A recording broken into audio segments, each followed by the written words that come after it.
Says it's a zero. Don't look at gas. That's nice. I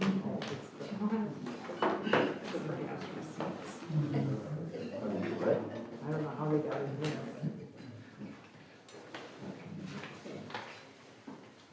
So there's here. Building parking, you're right.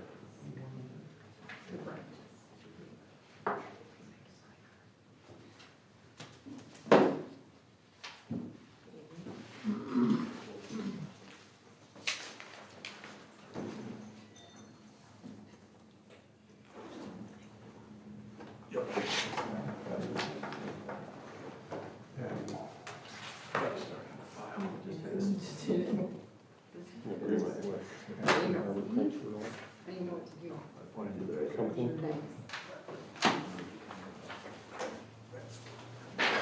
How are you? Trevor's birthday?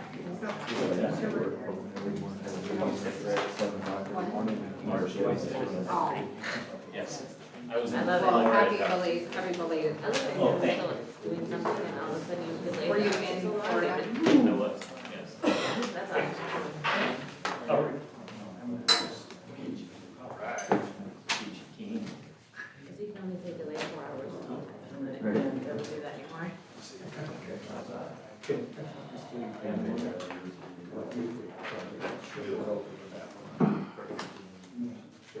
Yes, we can. You got it. You know, let's do that as close as we did the last one. He's talking to you. What? So you can do them as close as we did the last one. Went through them all already. I think as soon as you know it.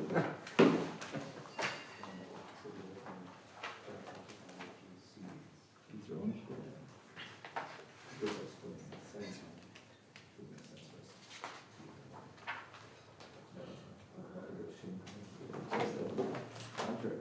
I think it's just a convenience thing.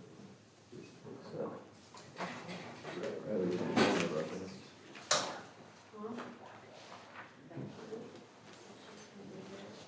I asked the same question when I walked in.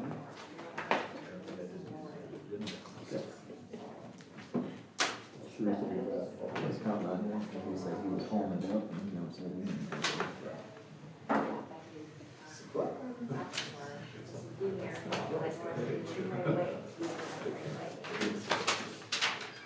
The thing I looked at all of these prior. Serious, I Say, did. made fun of me about that.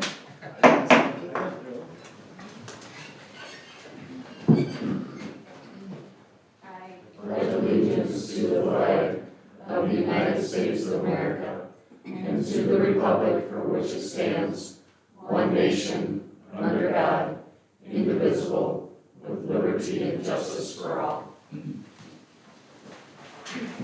evening, everyone. First up is additions to under approval of the agenda. Mayor, two changes I'd like to request here. I'd like to add under new business item B, Aspen arboricultural agreement, the Emerald Ashmore consultant. And then under old business, you can delete marquee sign. Are we still waiting on numbers for that? Okay, anything else? Motion approved as amended. Second. Motion and second, all in favor? Aye. Any opposed? All right, agenda is approved as amended. And then we have a mayoral proclamation, National Library Week.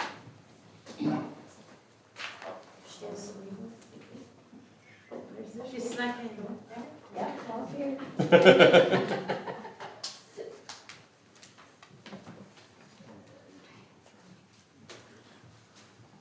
All right. Whereas libraries offer the opportunity for everyone to connect with others, learn new skills, and pursue their passions, no matter where they are on life's journey. Whereas libraries have long served as trusted institutions, striving to ensure equitable access to information and services for all members of the community, regardless of race, ethnicity, creed, ability, sexual orientation, gender identity, or socioeconomic status. Whereas libraries adapt to the ever-changing needs of their communities, developing and expanding collections, programs, and services that are as diverse as the populations they serve. Whereas libraries are accessible and inclusive places that promote a sense of local connection, advancing understanding, civic engagement, and shared community goals. Whereas libraries play a pivotal role in economic development by providing resources and support for job seekers, entrepreneurs, and small businesses, thus contributing to local prosperity and growth. Whereas libraries make choices that are good for the environment and make sense economically, creating thriving communities for a better tomorrow. Whereas libraries are treasured institutions that preserve our collective heritage and knowledge, safeguarding both physical and digital resources for present and future generations. Whereas libraries are an essential public good and fundamental institutions in democratic societies, working to improve society, protect the right to education and literacy, and promote the free exchange of information and ideas for all. Whereas libraries, librarians, and library workers are joining library supporters and advocates across the nation to celebrate National Library Week. Now therefore, be it resolved that I, Stacy Duchesne, Mayor of Lennox, South Dakota, proclaim National Library Week of April 7th through 13th, 2024. During this week, I encourage all residents to visit their library and celebrate the adventures and opportunities they unlock for us every day. Ready, set, library. Thank you.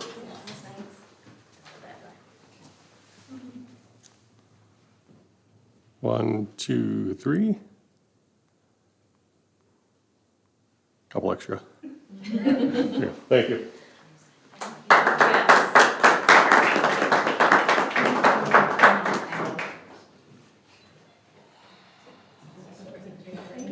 All right, thank you.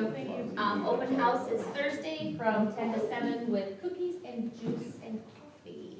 All right, thank you, ladies. Thank you.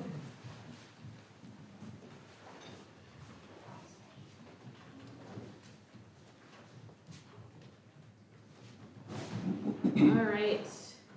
Next up is visitors to be heard. Anybody wishing to address the council can stand up to the podium. We have a 2-minute window.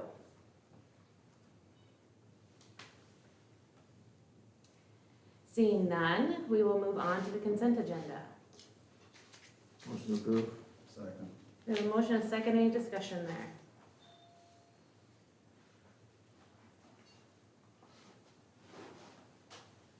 All right. Hearing none.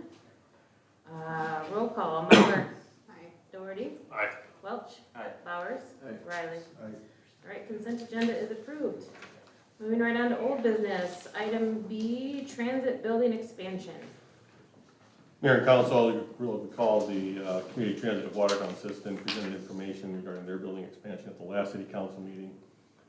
This agenda item is continue that discussion to provide guidance on moving forward with planned expansion to the existing transit bus barn at Western Park. I did speak to several industry individuals over the past week. My concerns remain. Just as a summary, the cost is out of line with what the market would dictate. Delays have made that project more expensive. And whatever increased costs do exist are our sole burden as the city of Lennox and nobody else's. That remains just a summary of some of our larger concerns. I did meet with transit and DOT staff this morning to discuss where we're at and some next steps and reiterated those concerns. I did have calls from contractors after the last meeting who called the amount into question as well. And shared that delays on and KLJ's failure to communicate with us have soured this project. Community Transit did prepare a brief memo and provide some ridership statistics for your review, and that's in your packet. So that came in today. I would appreciate your discussion and guidance on the preferred path forward.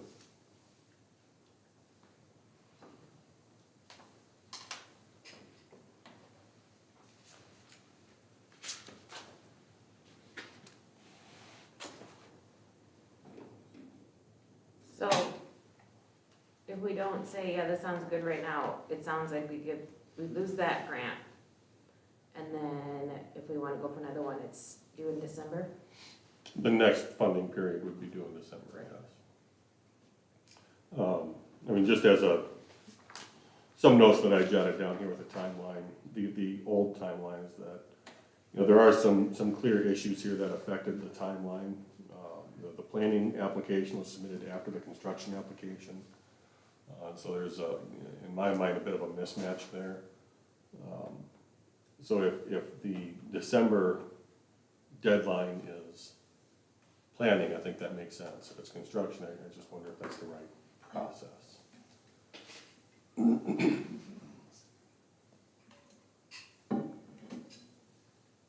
whose process was mismatched? It's, like, who, is that what it called for the construction? Did we- That's what I'm wondering about.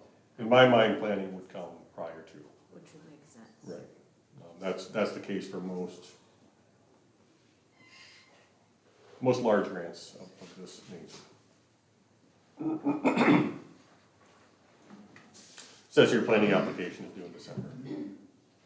So that would make sense.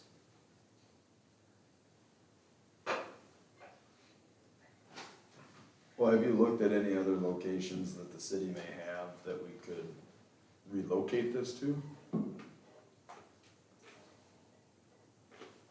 The only property that the city has that you could relocate it to that would, possibly work today would be the old water plant lot on East Second. It's alley access and street access. I think the alley access would be a challenge for those larger buses, just based on how much room they need to maneuver. You have to call whether that's consistent with the zoning of the neighborhood as well. Well, I guess what I look at is if the city's gonna build a building, why wouldn't we build it in a place where we could potentially sell it at some point? Like, I don't think any of us are real happy about losing parking down in the park area because it comes at a premium anyways.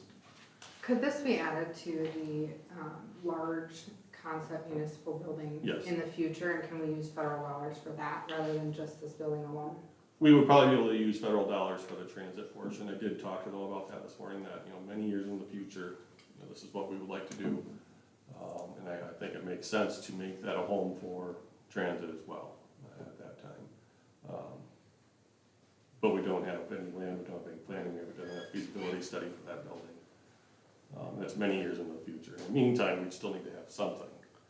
I did talk to the streets department today about whether we would have space available for at least the vans in the street shop on a short-term basis until a more permanent solution is found, and that's a possibility.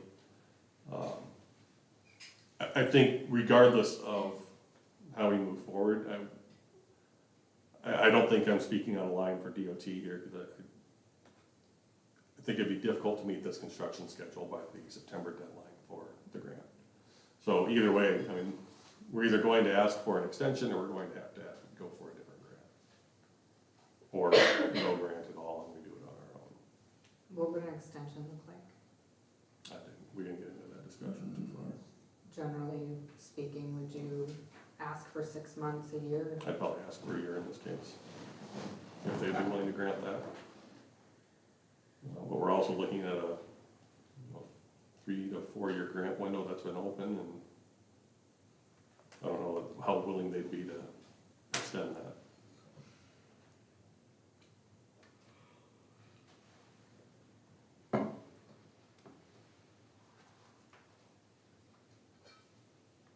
In CTWSI's response in a letter to the council, they mentioned that this is in line with what our neighboring community Viborg spent on their building. That's what KLJ said, but yeah. Is that confirmed? Nothing at all.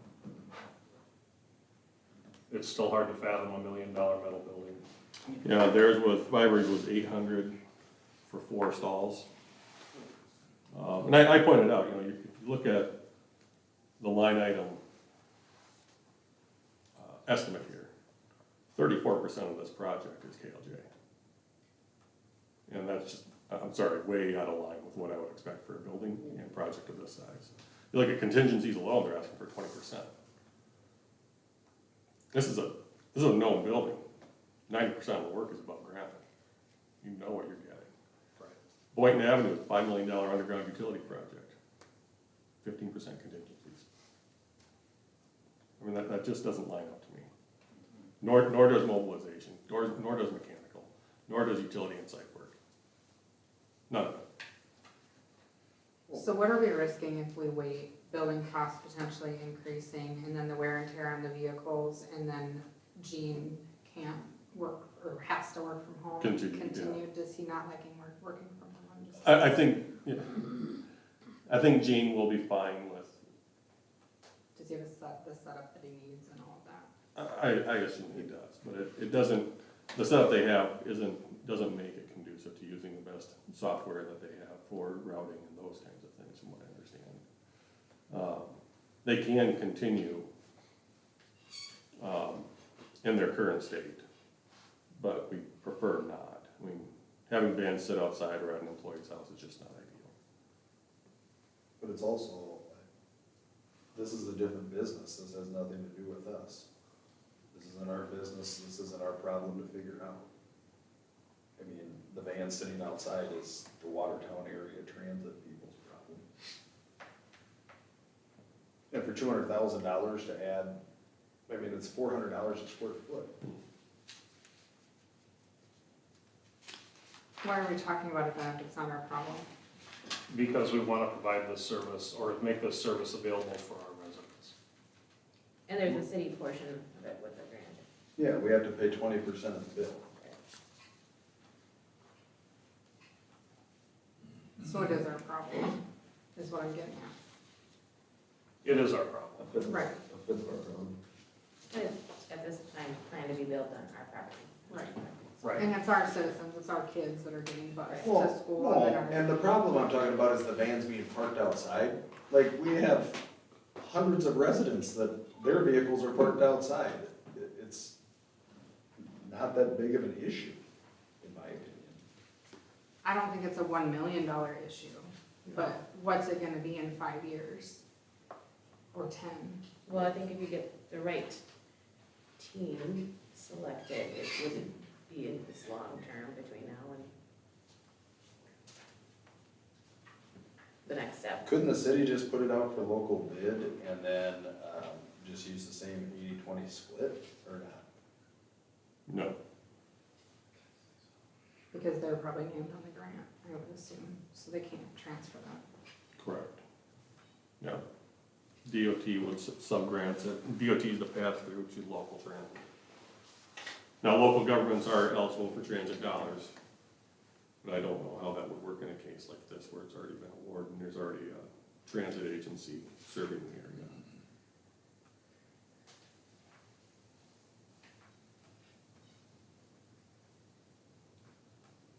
I just don't know how we can go forward with what's currently presented in good conscience. No. if this No makes way. sense. So I think the solution is we apply for the December deadline and But I think we need to have conversations about where it's gonna go and what it's gonna look like before that time. well, we're early on in the process when it's been awarded, not the end hour. Correct.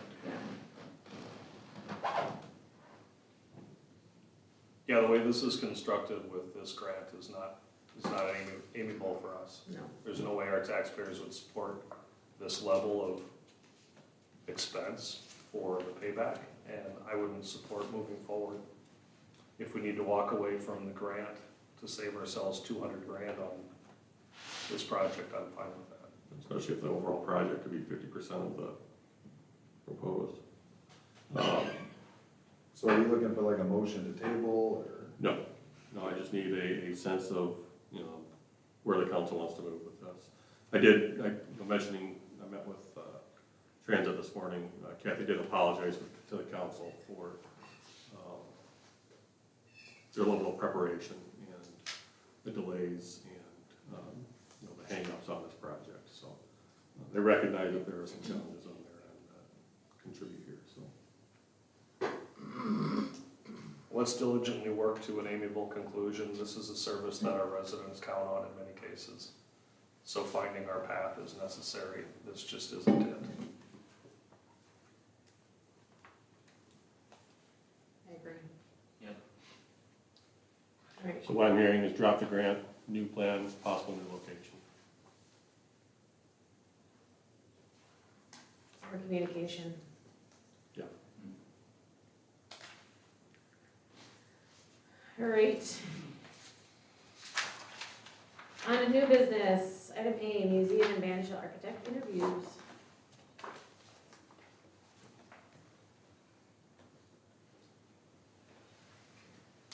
Mayor and council, City budgeted for 2 key projects in 2024, the replacement of roofing and windows at the museum, estimated at $150,000, and a structural assessment and painting of the band shell estimated at $10,000. City of Lennox issued an RFP for architectural services and project management for those projects. 5 firms responded to the city's RFP, and all responses were in line with expectations. Firms are here tonight to present their services briefly. We've been asked to estimate for an estimate of their fees. Please keep in mind, we did not budget for the project management of this system, so we would need to allocate additional funding from the second penny this year, which should not be a problem. But, I think what we'll do is go in order of as they're listed. I have RSA first. Is that what everybody else has? Yep. So RSA.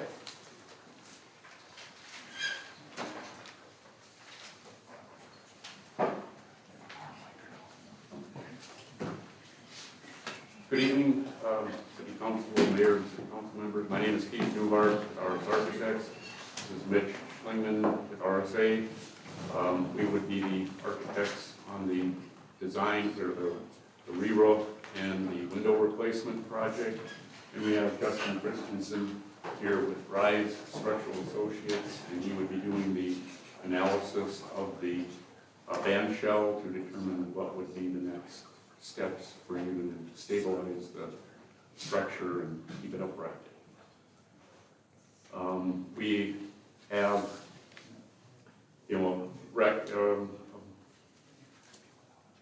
a good amount of experience in the re-roofs. We've done both shingle re-roofs, flat roof re-roofs. We've also replaced windows. We looked at your windows, went by the museum and looked at them. The windows, they're a relatively simple design, so it wouldn't be, with historic buildings, you gotta kind of replace like for like. So we would just come back in with, energy efficient windows of a similar design, which is part of the requirements to meet for the historic preservation. The re-roof would be, the replacing of the shingles, also, that once the shingles are off, and we look back and check to make sure that the plywood, the sheething underneath it is still in good shape, or if any of them need to be replaced.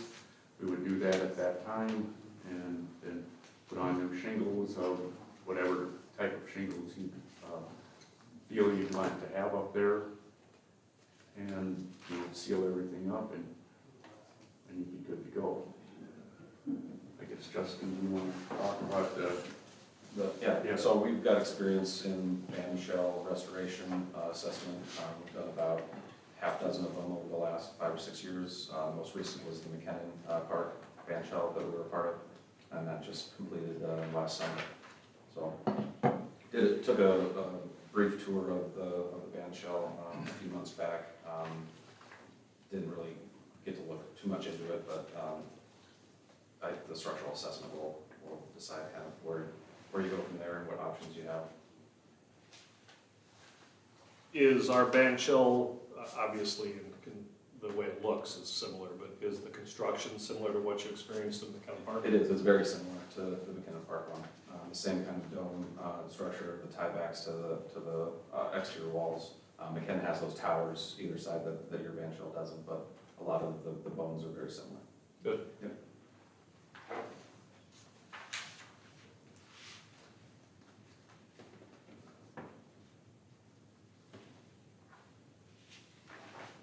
Is there a project design schedule in this packet, or can you tell me kind of your schedule for completion or what that looks like? Okay, once you've made a decision as to whose team you'd go with, I guess if we're selected, we would be able to start on it right away. I guess the first step would be to, with the museum, would be to come out and kind of probably do a lot of measuring, because it's pretty safe to say you don't have any plans of the building. So it would be all, we'd have to come out and measure everything up and get everything, and create some drawings so that you could put it out for bids for the window contractors and the roofers to put together bids. that's gonna, that would, it would take probably, a couple of weeks to probably put together the drawing, to do the measuring, and then do the research on the windows and get everything kind of put together. Which would put us, if we started, like the 1st of May, it would be possible to have, things, have it out for bids before, like by the end of August possibly, and then, have the bids come in, and bid it out from mid-August through maybe early September, and then you could probably do the re-roof and probably get most of the windows replaced yet this year. Thank you.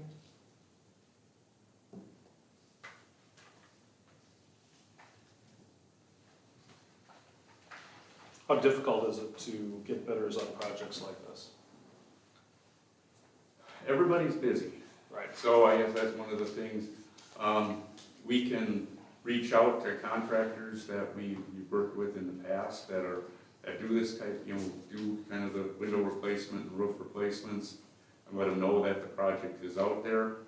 We would also put it at, there's 2 builders exchanges in Sioux Falls that we would post it at. There's also one down in Sioux City, and that's what we typically do. We'll put it out at the builders exchanges, and then you guys would advertise it in the Lennox paper once or twice, and see what kind of, I guess if we're not getting any people, responding, then we reach out to more contractors and let them know that it's out there and see, hopefully we can get a couple of bidders to come forward.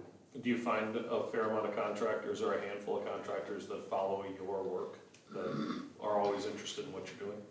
Yeah, we've got a good working relationship with most of the general contractors in Sioux Falls. We do a lot of some design build work with several of them. They seem willing and eager to bid on our projects, the ones that are put out for competitive bids. Very good.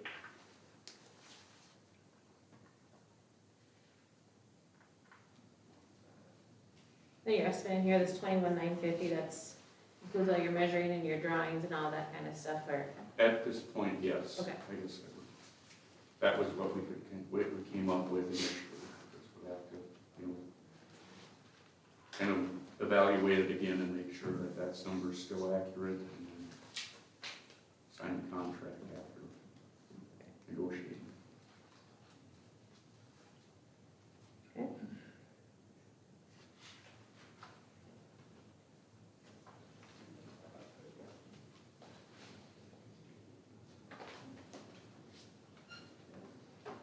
What questions are you prepared to answer that we haven't asked you?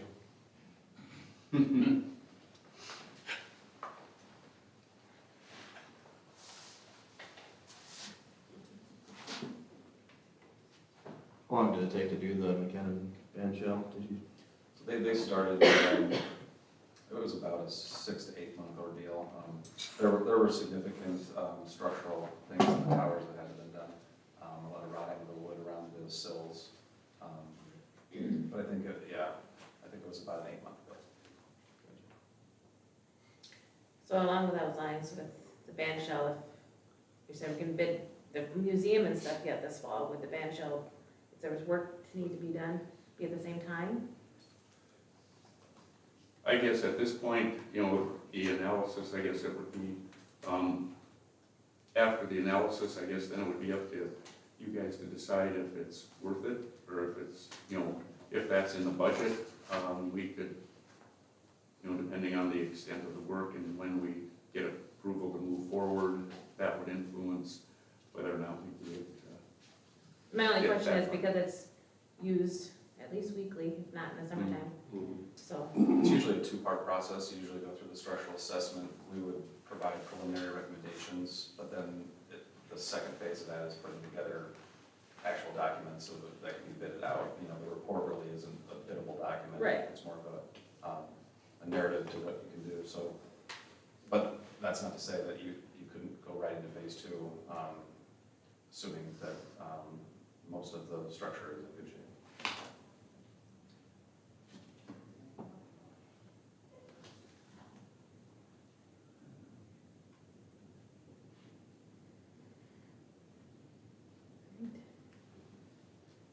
You can't think of anything you're ready to answer for us? Billy, you're our construction guy, what do you got? I got nothing right now. I mean, he kind of spoke to energy efficient windows and are you allowed to spray foam around, you know, as far as keeping historical stuff, can you put spray foam around those windows and do whatever to?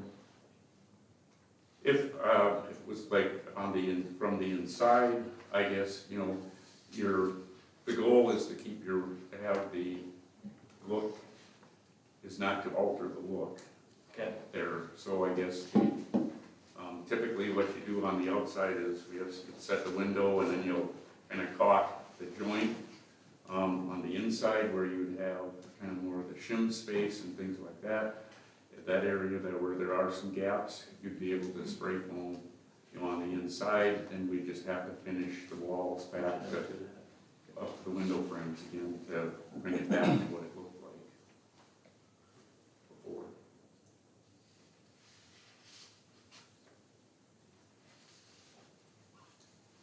Yeah, I think anything we can do to preserve the historical and then upgrade a little bit to help maintain. I think that's always a good idea. Yeah, I guess the window types, there's several manufacturers in the area that you could probably work with. There's Marvin Windows, Henderson Windows, Ella Windows. They've all got both wood and vinyl windows. You know, what would, I guess just, you know, off the top of my head of looking at it, we'd probably look at maybe doing a metal clad wood window where you would be clad with metal on the outside, and it would be a wood frame. The wood would be a wood on the inside, so that could be finished to match what was on there. The metal will kind of protect the wood and or the frame, you know, more weather resistant than your typical wood window. Yeah, we do a lot of Anderson window replacements. I think very similar, just more of a cladding, kind of a plastic cladding on them.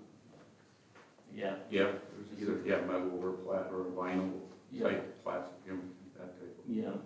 So, yeah, I guess as long as we're not,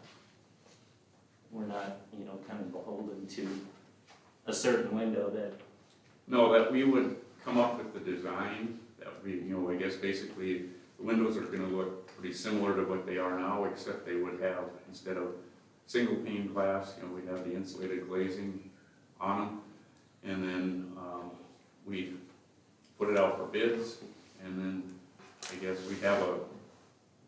generally you'll pick one kind of window manufacturer for your kind of basis of design, and then you'll tell them, okay, it's going to be an Anderson window model number such and such, or equal, and then and then that opens it up to other, you know, manufacturers who can do the same thing, provide you with the same type of window and look. So I know this question was asked, I believe Stacy asked, the cost, Esther, the fee proposal. Is there anything that we're missing from this, or is this completion cost? Is there anything else that's gonna be added to this 21,950? Yeah, sorry, you read the construction documents, right? This is just Right, assessment.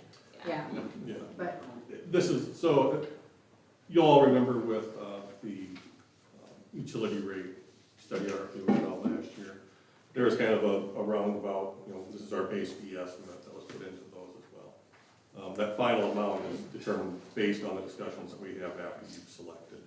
And we talked back and forth with the architectural firm and talked about more specific steps in that process. Like, would you like to do this as well? Yeah, good idea. We should add that in. those kinds of things will change the final amount of the contract.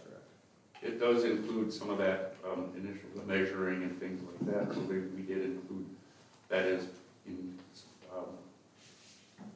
the preliminary stuff is included in there. I think, like Nate said, if the project scope changes or something, if you want to add something to it, then that obviously we have to evaluate that and see if there's additional fees would be required.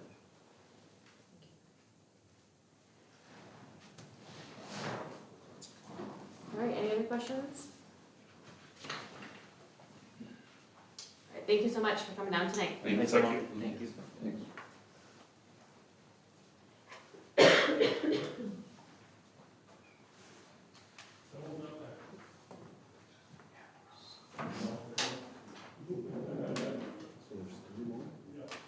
Five total.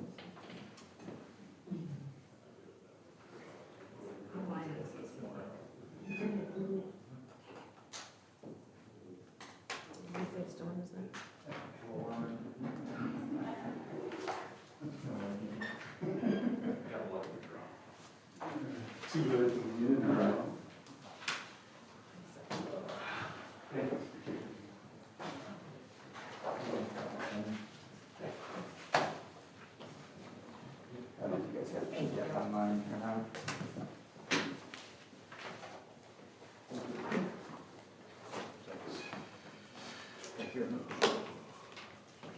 Sorry for those of you that got bad eyesight.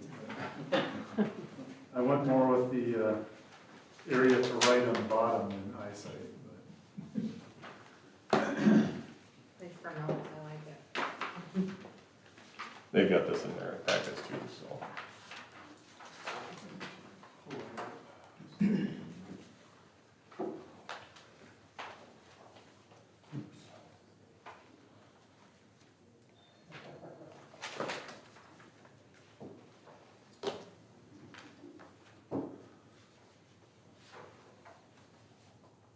Oh, he's pulling that out.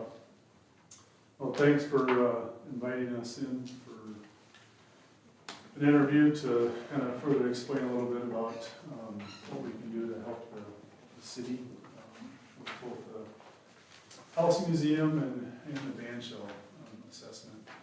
We've got Justin here, you've seen him already. Thought he had a twin possibly.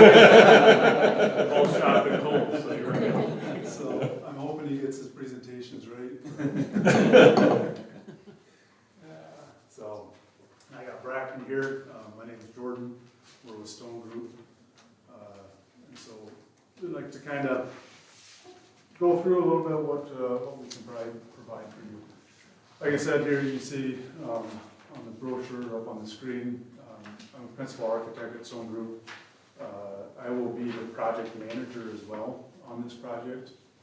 And then Bracken will be helping me out with both the assessment and drafting the stuff. And like I said, Justin will be assisting us with the band shell assessment.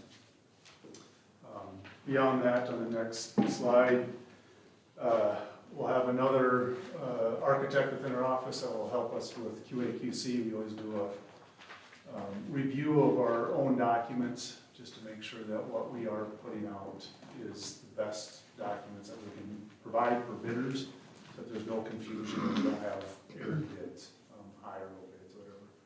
And then we have another historic preservation company that we work with a lot on our other projects. They're based out of New Orleans. We use them on a lot of our VA stuff. Next slide, you can kind of see here, just a quick overview of who we are. We've got over 30 employees at Stone Group. A lot of the work that we do is in the Midwest. We kind of get a few outliers around the U.S., but the vast majority of what we do is VA hospitals. And if you know anything about VA hospitals, they're all old and they're all falling apart and a lot of historic. So we do a lot of windows, a lot of renovations on the inside of those, but a lot of exterior maintenance and figured out, you know, what needs to get fixed, what can get fixed, the best way to do it. Next slide there is, you know, the question I guess we always ask is, you know, why should you hire us? Three main things that we are pretty adamant about is we're passionate that we do for our work and for the people that hire us, the experience that we can bring to the table, and then just the competency of the work that we do. We do, like I said, a lot of variety of work around. Justin has worked with us on a lot of smaller projects, bigger projects, kind of complex, simple. You know, it's good to have someone that we can rely on, and I feel that we kind of know how each other work pretty well, and so it's a main reason why we picked Justin to work with us. Main things that we do and what we're passionate about is preserving history where we can. Obviously, not everything can be saved.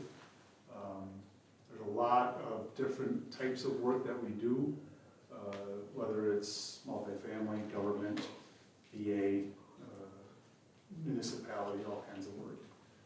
The main thing that we really are passionate about is the people that we work for. Because the main thing is really it's not our money, it's your guys's. You're the ones that have asked us to provide a service, and we're here to do the best we can and be stewards of that which you've given us through the funds and the work to be done. And through that, it ripples out into the community. If we can do a well project and it works good for the clients, usually that spills out into other stuff. In your case, your city, you know, it deals with everybody that's going to be using that space. We heard earlier on in the meeting of some issues that are going on another project, and it affects the community. So. Our experience that we do, we really hone in on that is the work that we do it with intent, so that we're all in from the beginning. You know, once we get hired until the project's done, we're going to be there. We're going to be on site. Whether we got questions, I mean, if the contractor calls me for a question about foundations, I'm going to try and answer it. If I can't, I'm going to get a hold of Justin. So the big thing is that, like I said earlier, you know, we're here because you're looking for somebody to provide a service and utilize your funds to make a project. I am currently the president of the Lyon County Historic Society. I live in Larchwood, Iowa, and we just got done last fall renovating one of our historic homes as part of the society, where we did the same thing. We had a bunch of broken storm windows from hail, and we tore a bunch out and repainted everything and built brand new windows to go into it. So this wasn't new to me when we got the proposal request, so I thought it fit right in after something we just got done. A few other things here that we've worked on at Stone Group.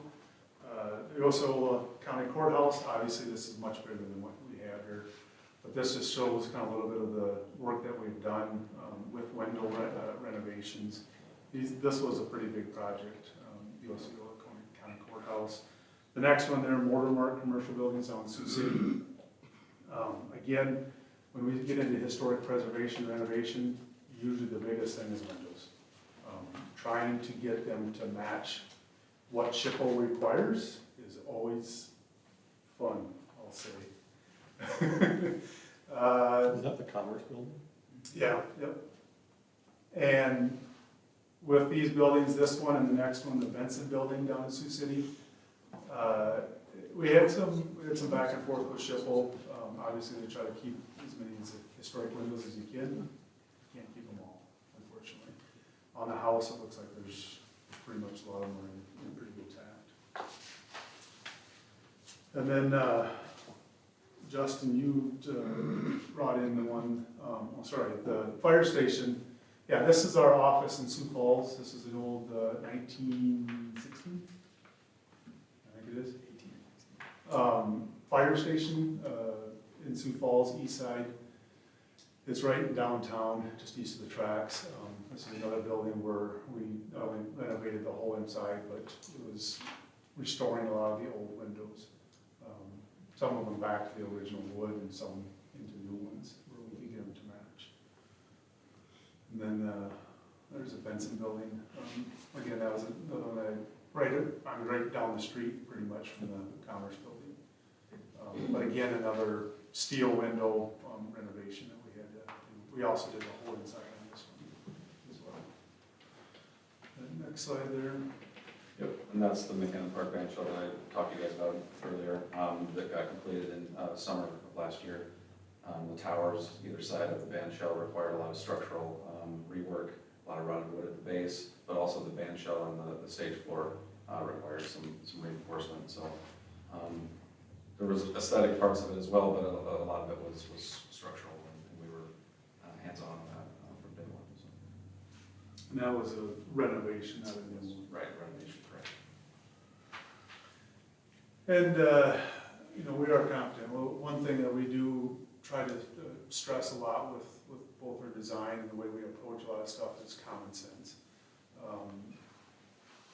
A lot of that, a lot of people will say that, but really what it comes down to is thinking about, not trying to do the most expensive thing, but working with a contractor, working with the owner to try and make sure that what is being provided is the best thing, and the best use of the funds that have been allocated.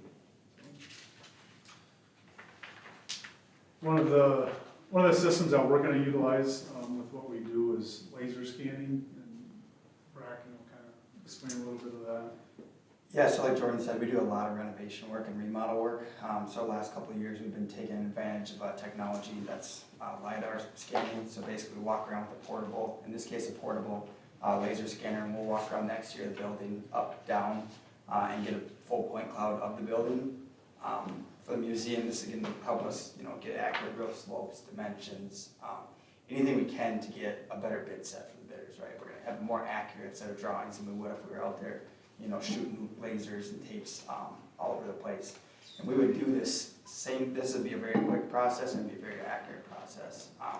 And I think we would do the same thing with the band shell assessment too, once we got that point cloud. When we bring it into our model, we'll be able to show us any dips and sags in both the floor, the shell, and any structural deficiencies to help Justin figure out what's going on. With the point cloud, it's pretty nice because we could, once we scan that shell, we can see if the bottom's squatting out, if it's not perfectly round anymore, if there's, I just visually looking at it, you can see that the shell's squatting and the concrete's sagging, right? So, but this will prove it when we go to use it. Do you use that on every single project? Wherever we possibly can, yes. And why would you not use it? Why would we not use it? Because sometimes owners don't want to pay for it. And for us, it's so much faster to draw accurate drawings versus taking a blueprint and trying to model off of that where we don't know if that's built exactly right. So does the cost of it come out even then when you're saving time? Yeah. Okay. Yep. The biggest thing, and I think everybody knows that's ever built, I don't know if I've ever seen a 100-year-old set of blueprints that is accurate. A lot of times they would guess and move and fudge, and with that scanning, it's right on within a quarter inch. Yeah, and we use it to verify. A lot of times we will have those 100-year-old blueprints, but the building's changed 5 times. So we'll start with the blueprints and we'll scan basically to verify what is there. So is that reduced, have you noticed in projects, has that reduced change orders because of the accuracy? When we do a lot of our VA hospitals and we scan the insides of that, it reduces the number of, the contractor gets in oh, where did this come from? It's not on the plans, and you're like, ooh, I didn't catch that, because the VA remodel that never updated the plans. It's saved us a lot with doing the work up front versus trying to catch up. And a lot of trips back to the site for things that are missed, right? You don't get rid of it, point cloud of everything. You can go back to that for pretty much anything. Is that a common tool now utilized by most? No. I mean, the system that we use, the full mobile one, no. Scanning has been around for 10 years, maybe. But you'd see a lot of the stationary ones. What we use is a mobile one, and it's days faster, which is incredible. Nice. You've probably used lasering with some of your stuff. A little bit, right, but most of that comes from architect or whatever, so I'd say of our forensic work, maybe 25% uses the laser scanner. The rest is done by hand. Thank you. When it comes to the team, one thing that we will ensure is that I'll be a single point of contact for the design portion. That way, you're not trying to coordinate and we get miscommunication between both us and the owner and contractors, whatever it may be. I'll be the main center point of contact. We'll provide, before we get going, both with, depending on what happens with the assessment and the ban shell, we could provide cost estimating and budget control, and communication is the biggest thing, schedule, a lot of that. But the main thing is a single point of contact with us. Next page is just a couple testimonies that we've had from past clients. Ones that we work with, I mean, everybody from VA to higher ed to smaller businesses. Next page there, as we came out and walked around the site and got a pretty good tour inside,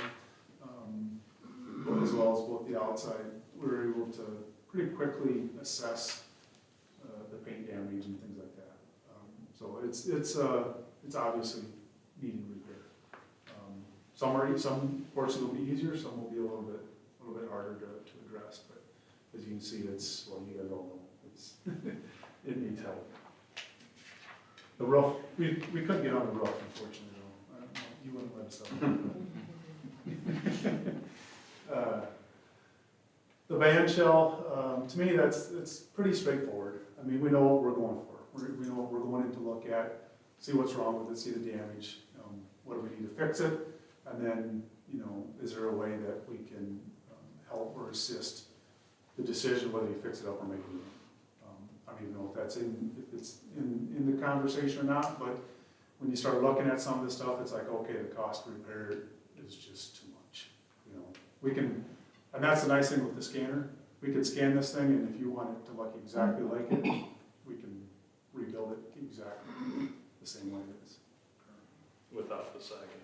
Without the sagging. We'll get the sagging out. So again, why hire us? I kind of explained a little bit about the reason why we feel pretty passionate about historic preservation and the work that we've done, and working for clients, and using that which you're entrusting us with. Like I said, because it's again not our funds but yours. Anything else? Questions? Do you have a cost estimate? We do have a rough one. We can mail that over if that's what you're looking for, and then we can get that.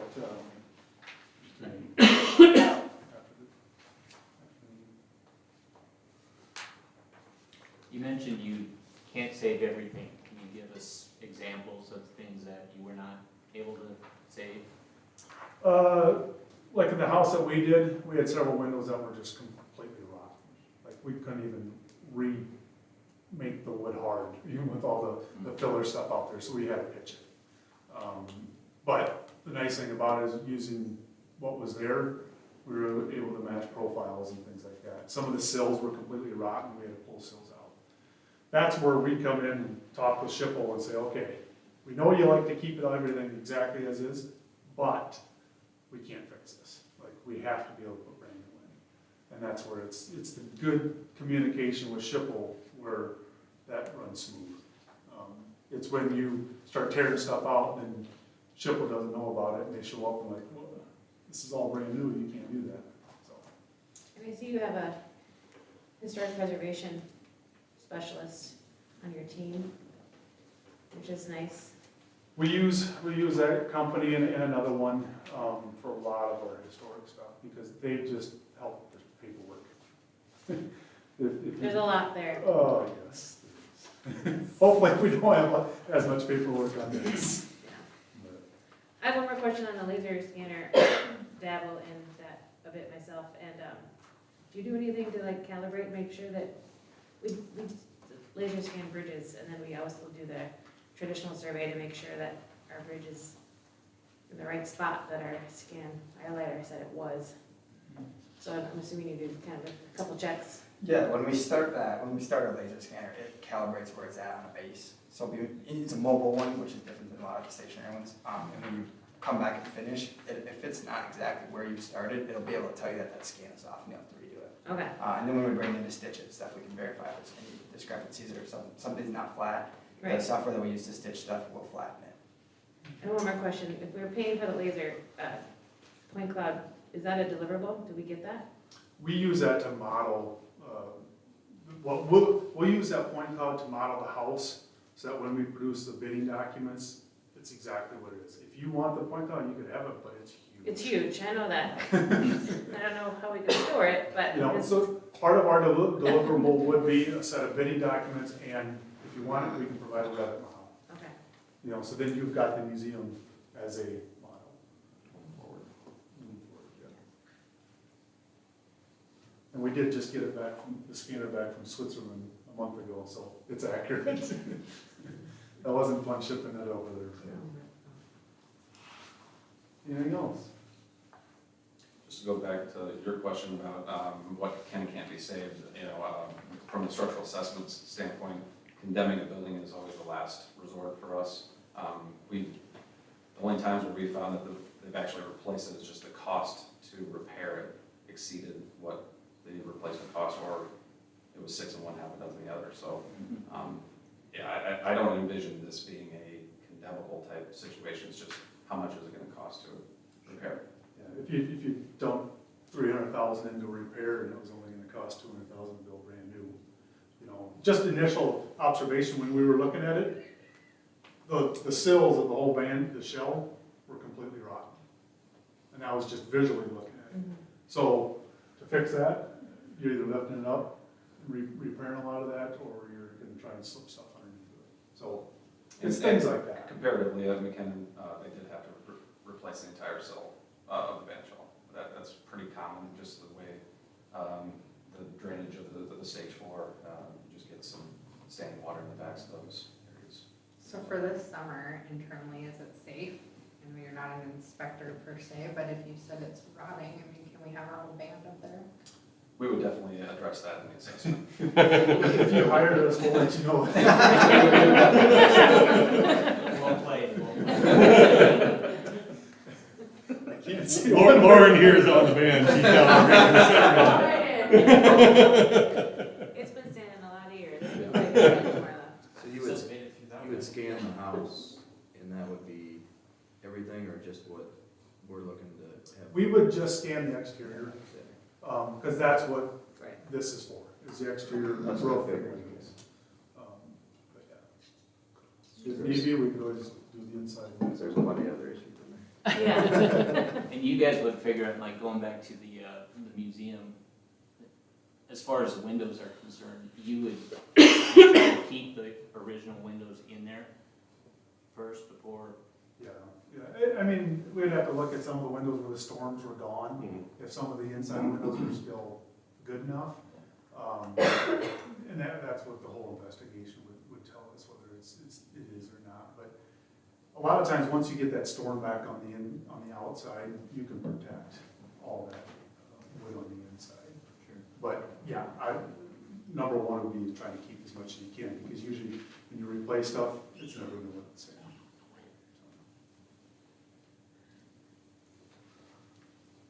Any other questions?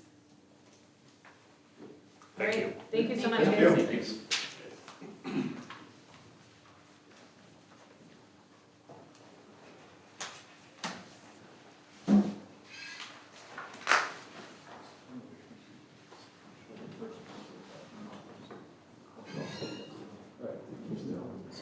That was different.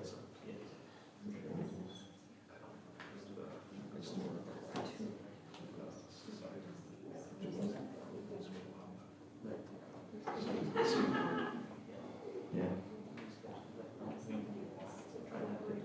They might get them to do that, though. Give us a hand.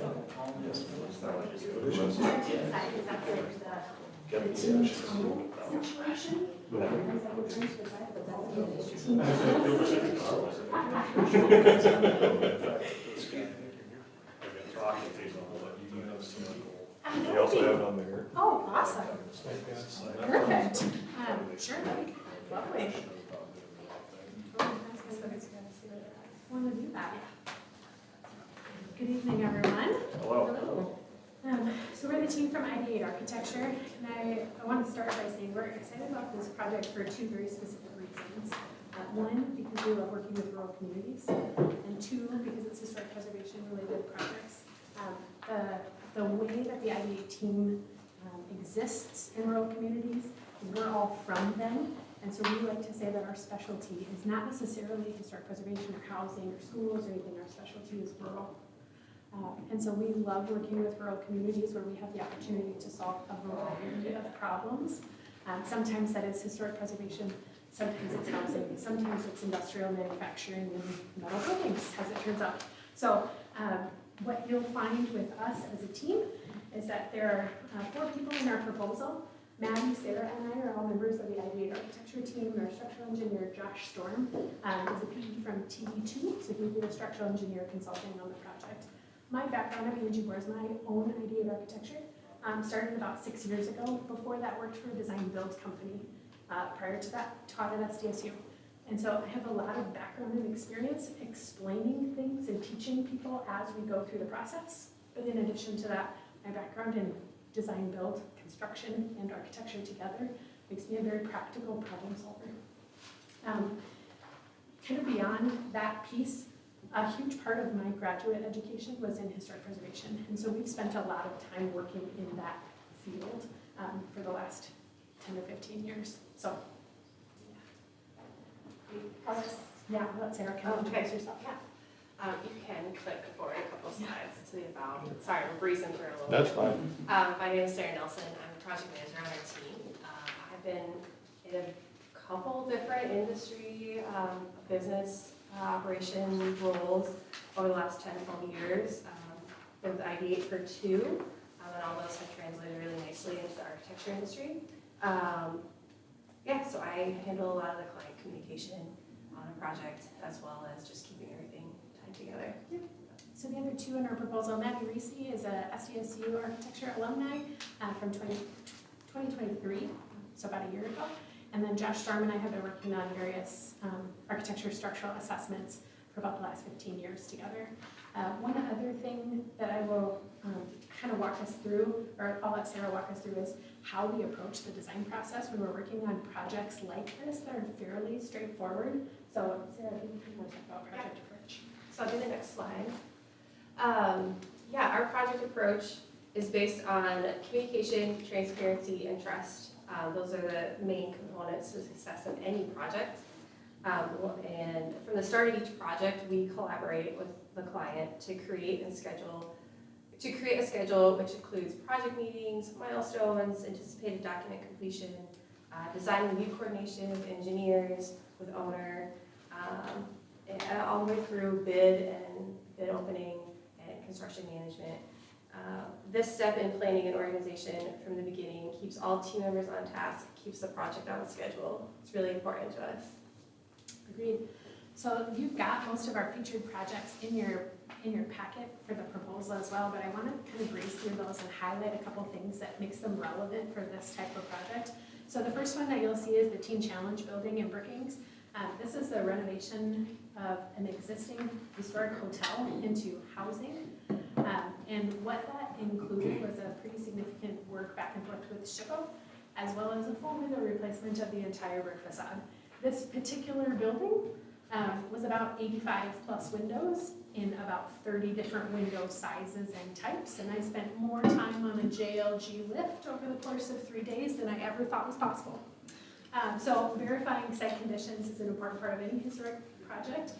This is one that was probably one of the more complex. Anytime you work with masonry openings, you're always site verifying for exactly what the interior condition is exactly exactly what the exterior condition is and making sure that the materials that you're using are accommodating to tolerances that are necessary for that. So a lot of site verification is an important part of a project like your museum window replacement situation.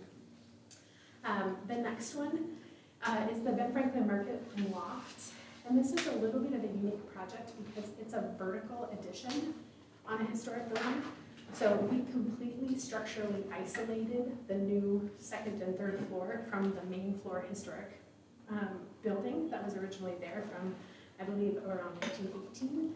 And this is a situation where it was the first time anything like that had ever been done in Brookings. And in order to accomplish that, we worked incredibly closely with our State Historic Preservation Office so that we were meeting all of the requirements that they had, still making the project and the property work for the way that it needed to work in cash flow, and working our way through historic preservation on the local level as well. So we managed a whole bunch of user expectations, state regulatory authority expectations, and local neighborhood expectations in that process. And again, to Sarah's earlier point, that communication is such an important part of making sure that people are satisfied with how projects like that go. The last featured project is another project where we worked with Josh on the previous projects. This is another one that we worked pretty heavily with Josh. The Brookings Armory was scheduled for demolition, and we did a independent structural assessment with Josh and put in a proposal to redevelop it entirely from kind of its current state to a renovated boutique hotel and convention visitor center. That's expected to start construction here this summer. And so that is a combination of, again, historic preservation, existing facilities assessment, and then a full pro forma for making sure that it works financially, because in addition to being the designer, we were also the developer. So understanding how the complexities of those projects and funding situations work together is an important part of the skill set that we bring to any project team. So that next page in your presentation is a handful of the other projects we've done in the last year. And they range from historic residences to community banks to historic schools to office spaces and kind of everything in between. And so in every single one of these situations, we're going through and profiling trim details and really understanding what our existing conditions are, modeling historic structures in a lot of cases. And so making sure that we're thorough about what that first step is as we assess project viability, feasibility, and long-term potential design options for you is a huge part of how we want to serve a client such as the City of Lennox. The other thing I wanted to point out, my previous experience is also as a Brookings County Commissioner. So I understand, I served from 2019 to 2022. I understand public budgets, I understand public transparency, and I understand the public process that you all as stewards of historic resources have. And part of what I want to do is be as helpful as I can in making your jobs as easy as possible, right? So whether it's helping with making sure that you've got the right information to give to the public in a packet, I'm happy to do that, and that's part of the normal services within our project proposal. So as you look at that kind of last piece, or the last slide, I think, the design service piece, what you have in our team is a combination of architecture, planning, and interior design, in addition to the consultant Josh Storm for structural engineering for assessment, and then anything related to materials, hardware, fixtures, any of that kind of stuff that's part of the replacement project, we would design and specify, make sure we're doing a thorough job of documenting existing conditions for you, handle all of the SHPO pieces, handle all of the bidding support and specifications, handle communications to make sure that you've got the right builder for the project as well, and construction administration throughout the entire thing. On the building assessment side, it's very much a formal report that says here's the structural condition of the building, here's options for how you would handle it, and here's associated potential cost magnitude of those options for how to handle it. So it reads a little bit like a feasibility study. So, trying to keep ourselves moving for our colleagues in the hall. Handful of reasons that we think IDA could be the right team for you all. We're a small company, and we're based in Brookings, so we're also part of a rural-ish community. Sarah grew up in Lake Preston. I grew up south of Pipestone, Minnesota. So we love our small towns. We're still part of them. You get to work with the owner of the company and our chief project manager for the entire duration of the project. It's not something that comes in with us as the people who interview and goes to a different team. What you see is what you get. We take project management and communication very seriously. And because we've got that diverse range of background and experiences, from design build to running an architectural firm to teaching to public administration, we know how to handle the communications that are necessary for your project as well. And all of the different reasons that people hire architects to help with administration of funding applications and or grant administration criteria, stuff that we're all very familiar with. We do a lot of tribal work. And so CDBG and rural development and ICBG, and all of those different funding types, LMNOP, QRSTV, all of those different funding mechanisms and grant reporting requirements we're very familiar with and comfortable with as well. So hopefully, if you've got questions, we're happy to field those for you as well. So is your fee, I see the total would be $65,000. That is an example. Okay. It is not. That is not. Do you have? We do. I think in a public meeting, typically architectural fees are considered proprietary information and part of the negotiation process. So it's a little bit hard to do that in a published public meeting. So you said that tonight and you will Yeah. disseminate that? Yes. Gotcha. Yeah. So that's an example of how fees are allocated into Sure. if you did a time and expense, if you did a hourly, and if you did a reimbursable. It's typically how that percentage happens, and that was an example. I'm glad you asked, so we can clarify. When you talk about grants and what's out there, are we missing grants that we could be applying for to help in the cost of this? Not that I know of, but I think when you start looking at things like rural development, community facilities types of grants, there may be things available, if not grants, potentially loan programs, and it depends on what Lennox qualifies for based on its size and the GDP of Lennox. But some of those types of programs are certainly opportunities that we would happily look at with you. Thank you. Yeah. Other questions we can answer? Is there anything intimidating about our historical museum? No. That Teen Challenge building, that was the first example that we showed. Yeah. When we walked through that with our structural engineer, that building had 2x6 floor framing, toe-nailed in to a wood beam line that was so undersized, and the second floor had a weight room on it. And we gladly walked through that and assessed it, and I was like, look, this is gonna be a challenge, but what we had to do for that project was, no joke, brace the entire exterior shell of the building and restructure the entire middle and then build it all back. Wow. And so we've done some really unique things in the spirit of saving historic buildings. I often say that the more pigeon poop is in them, the happier I am. At the start, not the end. At the start of it. So those kinds of things don't scare me. I've seen way worse. The Armory project looks pretty awesome. Is that SHPO supported, or is that gonna get outside of the whole thing with the full repurpose and all that?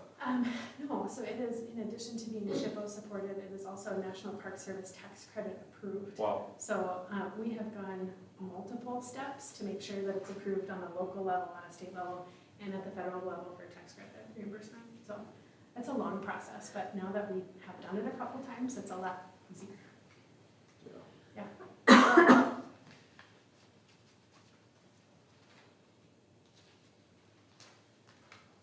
Anything else? Any questions? Thank you all so much. Thank you for Thank you. that.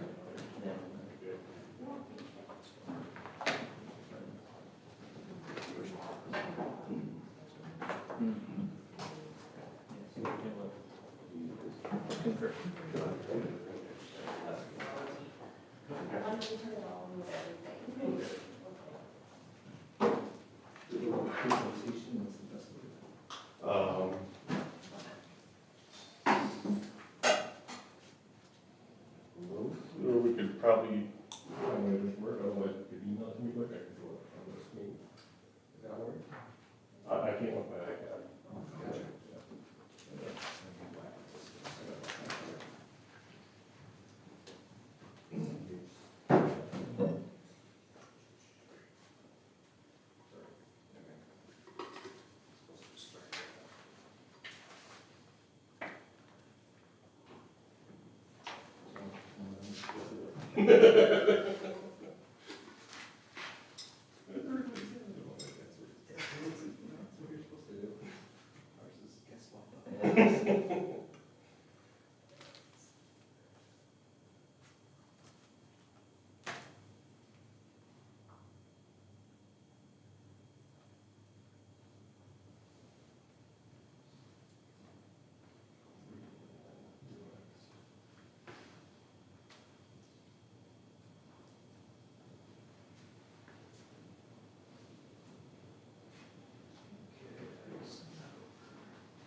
Your email's not popping up, I'm sorry. VP.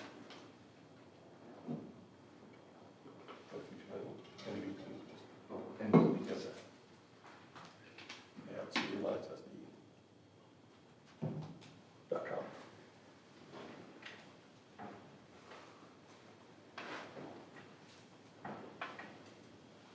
Bear with us 1 second, apologies. Now might be a good time to refill water bottles.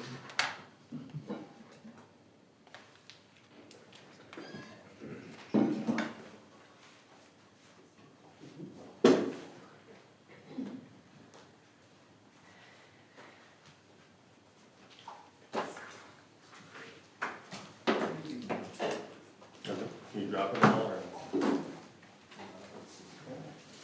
What we're doing is we might need one there. But you have to- Something that, yeah.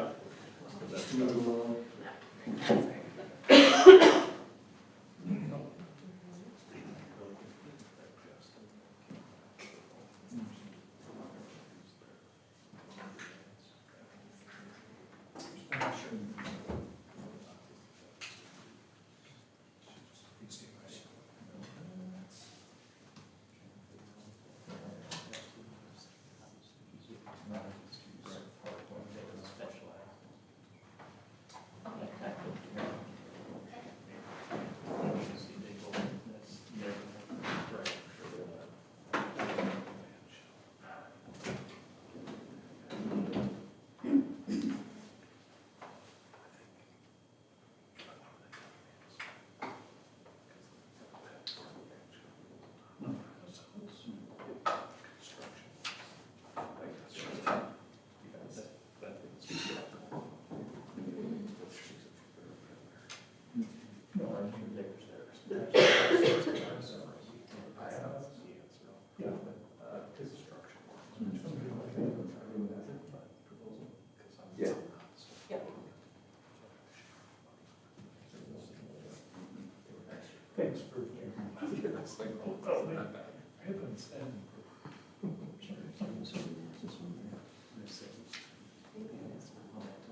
All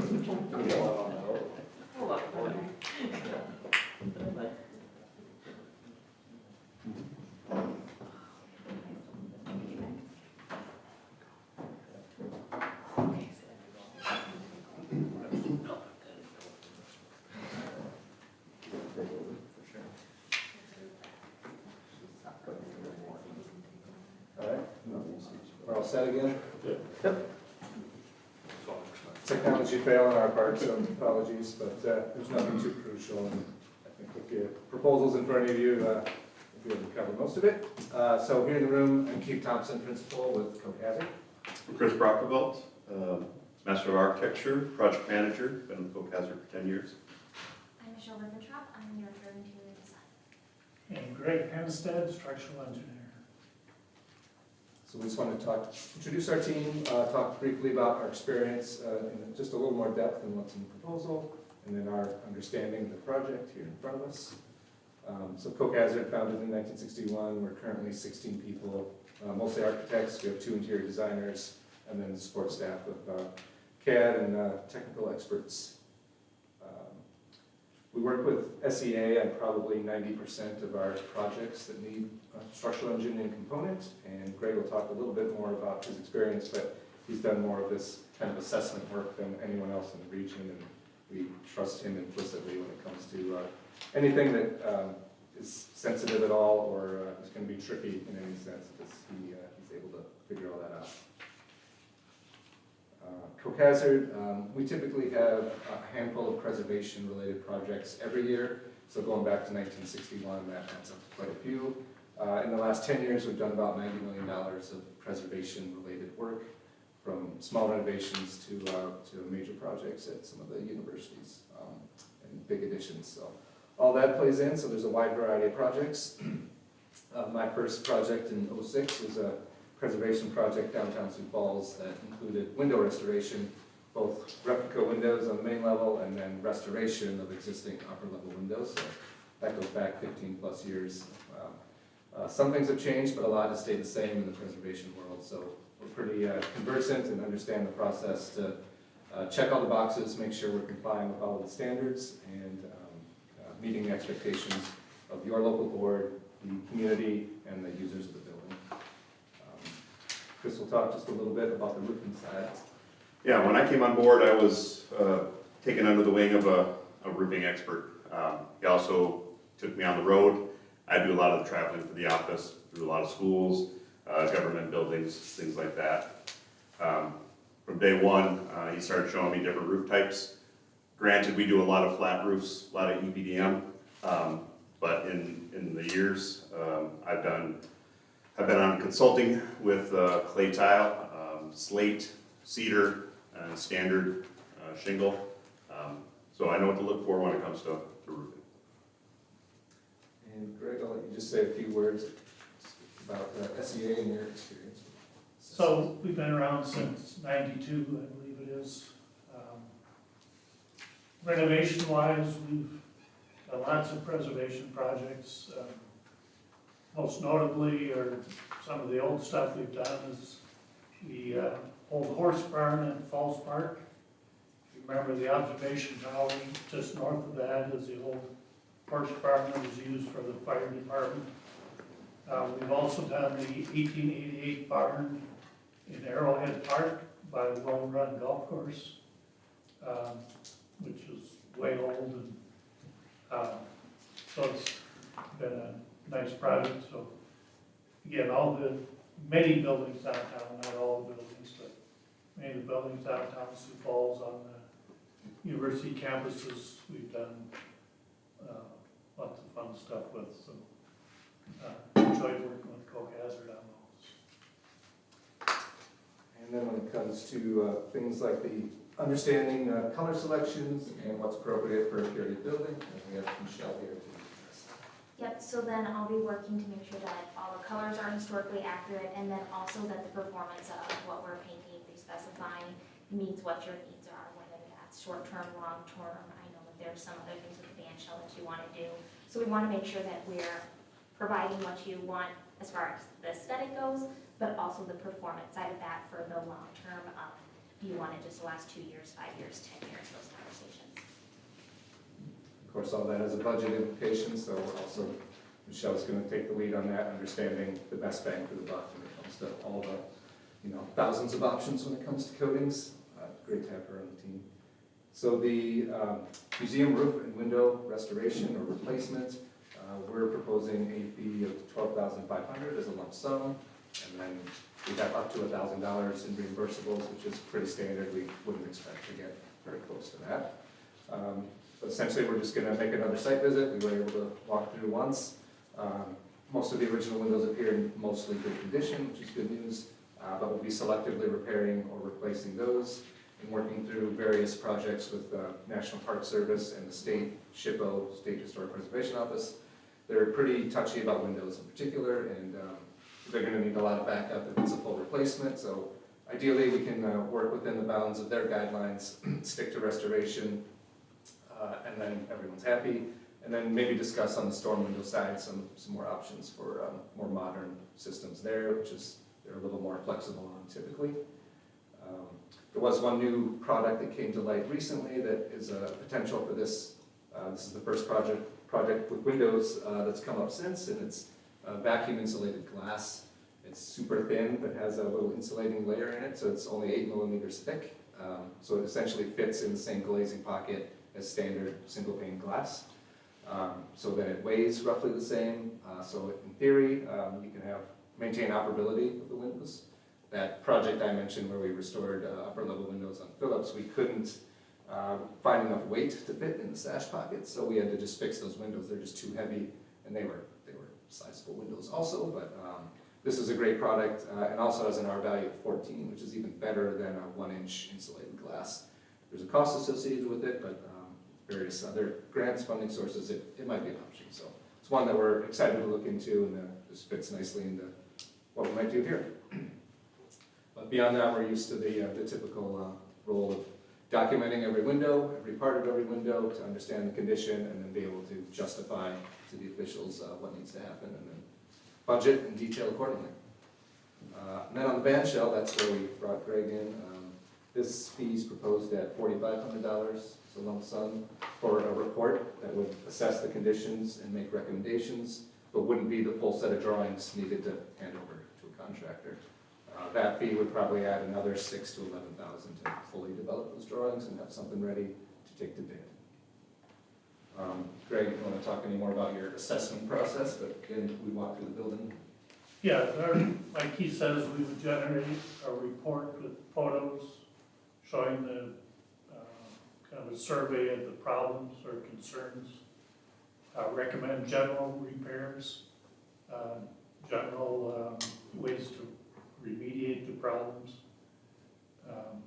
develop a plan of how to address them. I know on the band shell, we have the wood portion where the base is deteriorated from water. We also have the deterioration at the front. The concrete block has been oddly displaced. And so we'll look at how to bring that back and keep that from recurring. And I guess address that and document that and develop kind of a theory on how to address that. So just the high points of why us. We worked together since I've been at Coke Hazard for 15 plus years. Combined, our firms have over 80 years of experience with preservation projects. We work with a lot of repeat clients, so that speaks to our work product. As I mentioned, several preservation projects every year and a couple ongoing right now. So we're familiar with all of those considerations as well. And with that, we open it up to any questions you have for us. Michelle, are there specific acoustical coatings for a band shell that are typical? Yes, so it also depends on the substrate and the texture that is with the historic nature of this band shell, so that most of your acoustics do come from the shape of the band shell, but we want to make sure that it's a hard enough coating that it's not going to absorb, and it projects it out. When that, it comes down to a lot of times the the type of coating that we're using to make sure that it hardens.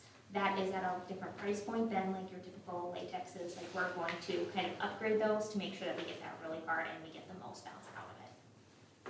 Thank you.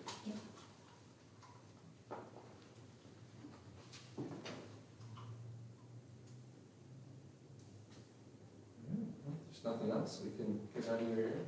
Thank you for letting us come and talk to you, and wish you the best on the project. All right, thank you. Thanks for your appreciate it, you guys. Thank you.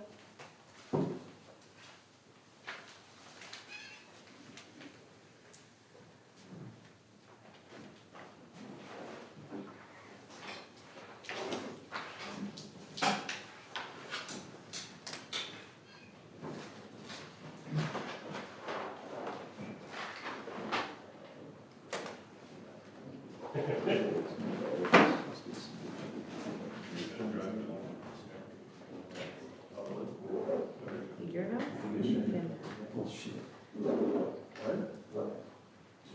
When the band's playing, I can hear it at my house.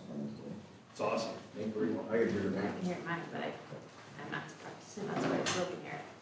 I can only hear in one ear, which is fine, pretty much everybody show. Good evening. Evening, how are you? Not too bad yourself. Good.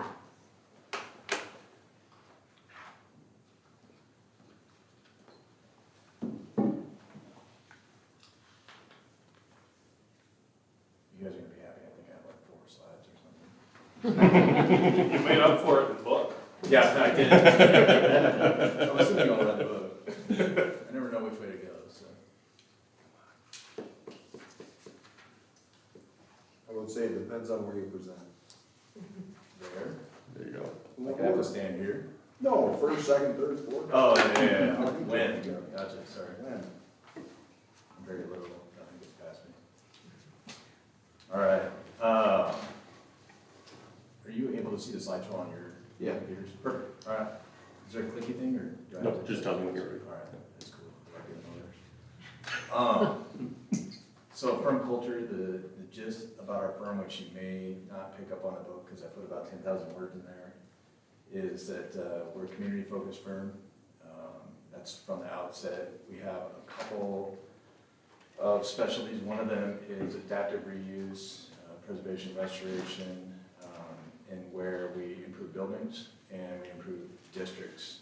We do a lot of district work as well. Personally, most of my projects have been renovation, I would guess. Renovation, restoration, preservation. The other aspect of our work is public-private partnership. As a practice, those two things make up a majority of what we've done over the years. If you didn't find enough in the book, you can certainly check out our website if you want to see more. If you want to go to the next slide, I don't know if you need to play on this. This will save me talking for about. Did not. All right, never mind. This is a cool video that you can't watch. The guy looks like he's got something important to say. Yeah. Who sent it? You remember? What's that? Who sent it? This one? Nate, he's the third Nathan. The other Nate, that's right. We got 3 Nates. Yeah, Going there's 2 with Nathan plans. K's in our office. Wow. I'm one, so I made him Nate. Because that just wasn't gonna work. So emailing with Nate here, that got complicated. In essence, the video is just a happy, feel-good way of explaining our vibe and a little bit of what it's like to work with us. If you want to go to the next slide, you can. I think I can grab it here. All right. It is cool. And it features Jenga, so.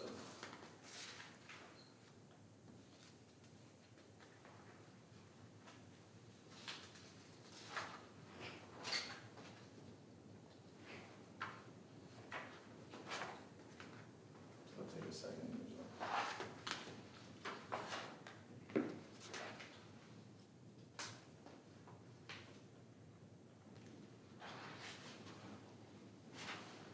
Thinking.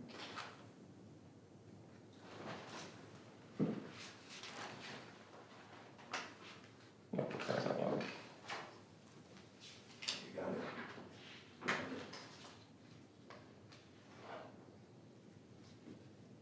Pardon me while I sign in.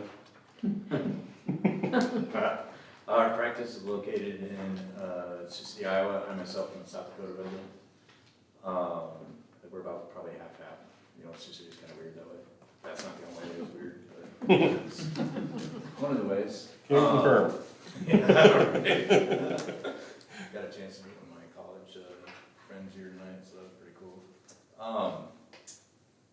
Maybe real quick while we're trying to get that up. In the book, I gave you, in essence of time tonight, I'm not gonna go through all the projects, but in there you'll see examples of renovation and restoration and preservation. I understand that for the museum, we are to meet the National Park Service guidelines. I understand, I believe, and correct me if I'm wrong, that we do not need to do the full tax credit process, send it off for approval, and things like that. It's gonna make our time and thereby your fee almost way less, which is great. That being said, it's our intent to essentially follow the guidelines, picking historically sensitive materials, which means we'll look to establish who the stakeholders are, if there's anybody beyond this room, at the museum or whoever we need to talk with, about what the building was like in its period of historic significance. That's basically what determines what you should use for the National Park Service guidelines. I'm hoping from a cost perspective that what was there at that time or what you would be okay with is some type of a shingled product versus like a slate product, for example. You know, you don't want to have to follow MPRS guidelines and then find out it's like some heavy slate that was there back in time. It looks like it was asphaltic or wood shakes at worst case. I've looked at the building. Well, we'll go to this first. Sorry. So, collaborative approach. We're skipping the video, right? Yeah. Awesome. Good. Everyone working. Note to self, don't go high tech. All right.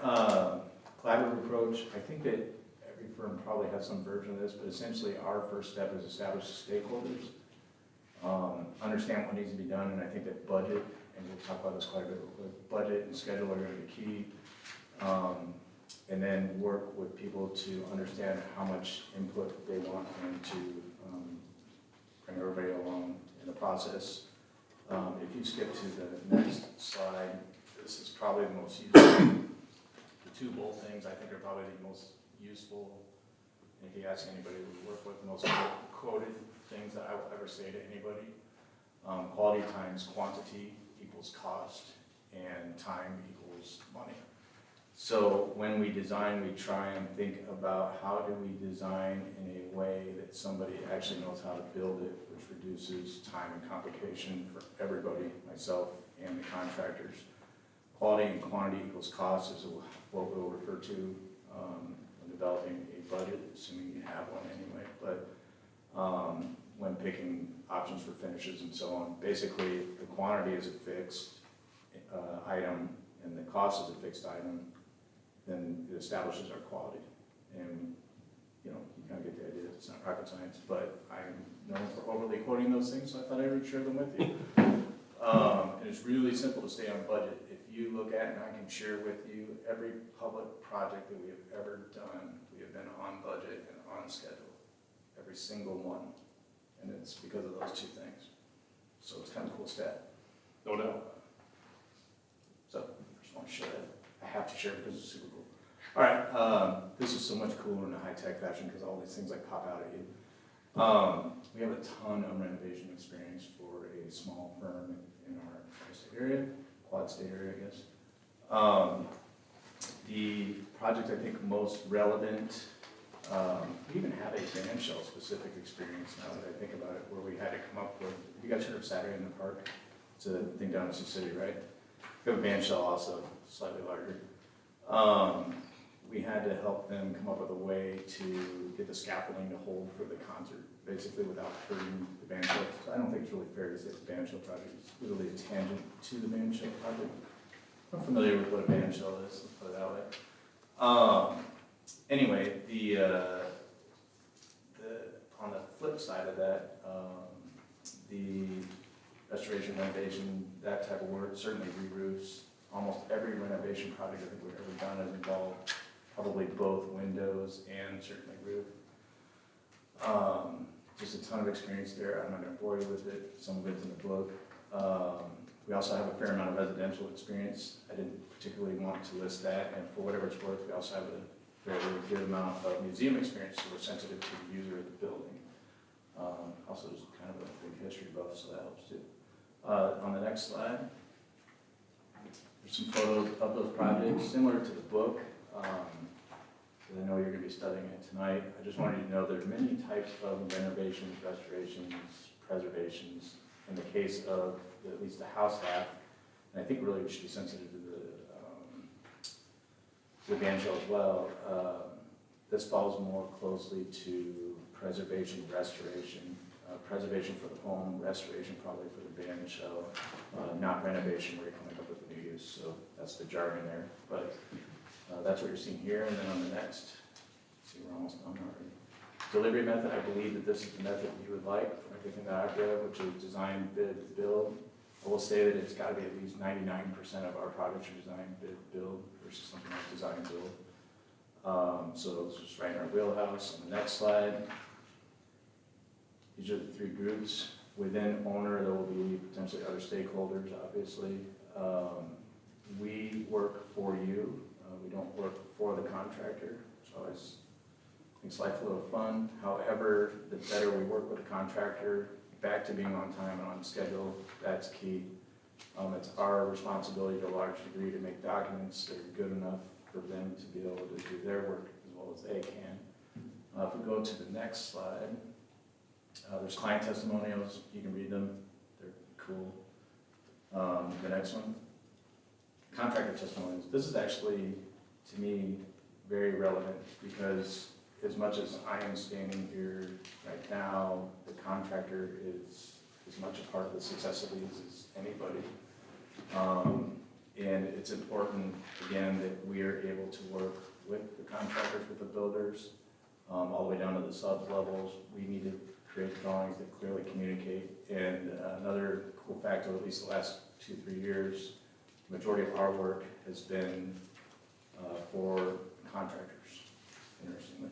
So they are the people who hire us. So I feel like that's, in a way, a testimonial. I used to think of it as just kind of a strange fluke, but now it's been going for years. I was like, oh, we must not be screwing things up because they wouldn't want to work with us. So now I put in contractor testimonials. I used to only put in client testimonials. Now the contractors are our clients, so I feel they deserve a fair shake.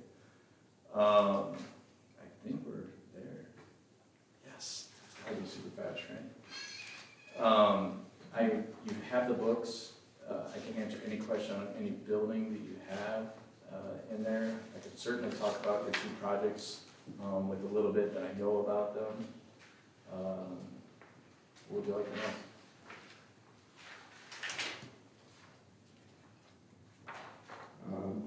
Can you go through the timetable of the museum, I guess, first? Yeah, timetable. So if you go back to the first graphic, there, go down, one more. There, yeah, oh yeah, collaborative approach. So this one and the other one happened. The other one was the two formulas, right? They happened at the same time. This is instantaneously, and really, I think before we get you down to the penny what the fee is, we have to establish the stakeholders and exactly what everybody is looking for. That could just take days or a week, one meeting. For example, on the museum, and I'm going to come back and answer the rest of the question. On the museum, when you're doing re-roof, obviously, you're going to have gutters, downspouts, all the things that are relative to that. Windows are fairly self-explanatory, we think, until we get into it. But when you're up doing the re-roof, you'll see that you've got like those cedar shakes that very likely need to be replaced as well. I saw on the, I'm trying to get my directions correct, the north facade of the house, the brick has a fair amount of black spot. I'm not sure if that's from water getting trapped because of the roofing trapped behind the brick. Something we're going to want to look at. There's just other things that are going to come up, and I want to get all those things out of the way now to the next slide to stay on budget. So if we set a realistic budget, a realistic scope of work in those first few days, I want to spend as much time scoping this thing out before we give you a fee and before we get going, so that in the end, we end up on time and on budget. So spend as much days up here as we have to before we're even under contract, just to get the scope of work figured out. Then we're under contract.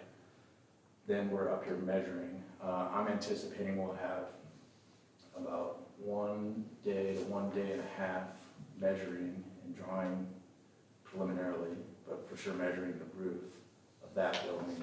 And then we're gonna have 2 full days measuring all the windows, because not the same type of window. Getting access up to the roof, like, it looks like it could be a little bit tricky, mainly just because I'm afraid of heights. I got a guy for that, like severely afraid. Band shell, our structural engineer is gonna do most of that. I can see some of the problems there. I am not the right person to talk about that. That being said, I've seen a lot worse.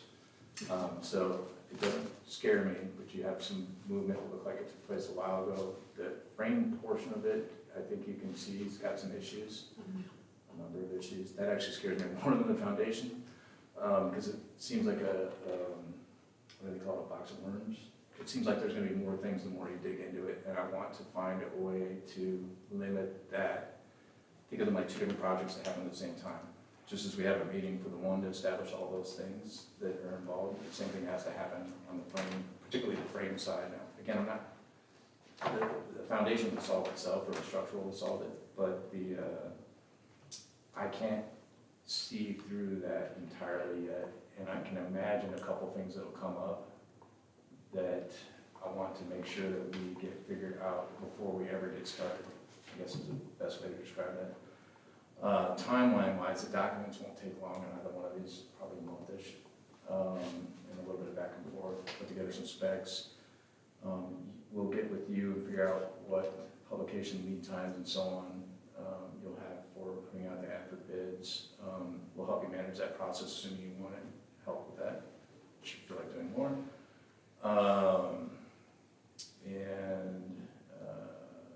Bidding. Are you wanting to bid these as 2 things, or with one funding source, do you bid them? Okay, put them together. You bid them together? We would like to. Okay. Now, again, The different kinds of. any work on the band shell is not part of what we're looking for tonight. It's just the assessment. Perfect. Understood. Okay, then we're on the same place. Yep. So the assessment and recommendations, I want to make sure you're not, because in the end, they're 2 different. Right, we're not asking different for types of construction documents or anything like that for the band shell. So, assessment, I'll follow up with structural. He seemed to think it would take 1 meeting and then 2 days to get back with the assessment. If there's testing required, particularly with the foundation, he's guessing, it could take a little bit longer. I believe it's gonna take a month conservatively to do the documents on the house. What I don't know is how long does it take us to get past the first bullet where I've eliminated all the unknowns that we can possibly eliminate. But anyway, and then for the home, probably, are you seeing typically 2 weeks for a bid of that length? It needs to be published for 2 consecutive weeks. Right. And it can't be opened for more, has to be opened 10 days after the first. That's right. A 3-week total process there. Give or take, yeah. Okay. Does that answer your question? Yeah. Very little. It's hard to answer because I don't quite, of all this stuff, the thing I'm most nervous about is the wood frame part of the band shell, to be honest with you. And that's the thing I'm gonna have probably less to deal with than our structural's gonna deal with that, I'm gonna deal with that, and I feel like he got the easy part of that building, so. We will find out.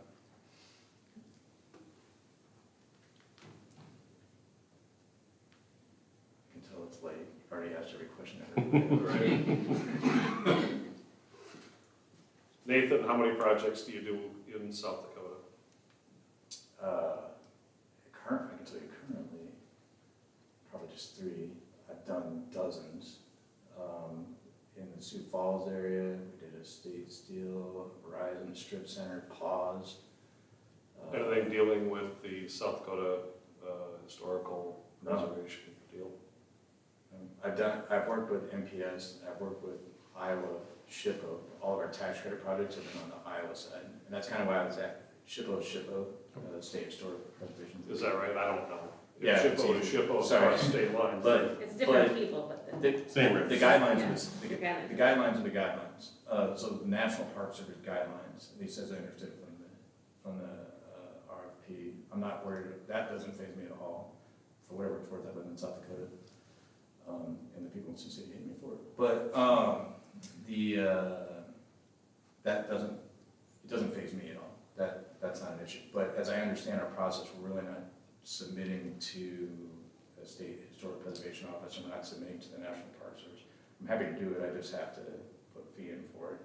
And the sad part of that is it takes months to get a response. So, Cool. I don't think tax credits, I've never found a way that they really help public entities anyway, so I don't think you're missing anything in that. So, All right, anything else? Thank you for sticking around tonight. Yeah. Thank you. Thank you. Yeah. Thank you. Take care. Chuck. All right, so we're gonna just ruminate on those? I think so, yeah. Let's take 2 weeks. I'll gather some additional information that wasn't shared tonight. And we'll come back for discussion and recommendation on the 22nd, if that works for everybody. All right. On to personnel. We have mayor and city council vacancy. Sorry. Aspen. Oh, I'm sorry, I'm looking online. My bad. We Right. added that Aspen agreement. Mayor and council, you have this memo and proposal in hard copy on your desks. As you know, we were notified of the presence of emerald ash borer last week. We were notified the week before, but it was made official last week. I want to be as proactive as possible in our approach to mitigating the spread. Ask Sam Keyser of Aspen Arboriculture Solutions for his assistance. Sam is a local here. His proposal is attached for your reference. What we're asking for here is a certified and licensed arborist to assess all the ash trees in Western Park and identify each for either treatment or removal. We will begin removing trees that we're able to in the next few weeks. And over the course of the next month or two, we'll begin work on a more comprehensive plan for the entire community. That would be more of along the lines of a multi-year project with a consulting arborist, and then most likely treatment and removal specialists as needed. The cost of the consulting contract is $1,100. I recommend a motion to approve, pending city attorney approval. So moved. Motion and second, any discussion there? So this is just basically giving us an assessment of what trees are sick and what trees should be removed. What trees need to be removed and which ones we are better off treating for the time being. So some of them are already infected. That's where DNR confirmed the presence of emerald ash borer. And some of those are just, quite frankly, just going to have to go. They're too far gone at this point to be saved. There are others we can probably add several years to their lives and give us time to come up with replacements, try and build new canopy growth in there before we take them out. But we're talking about hundreds of trees throughout the town.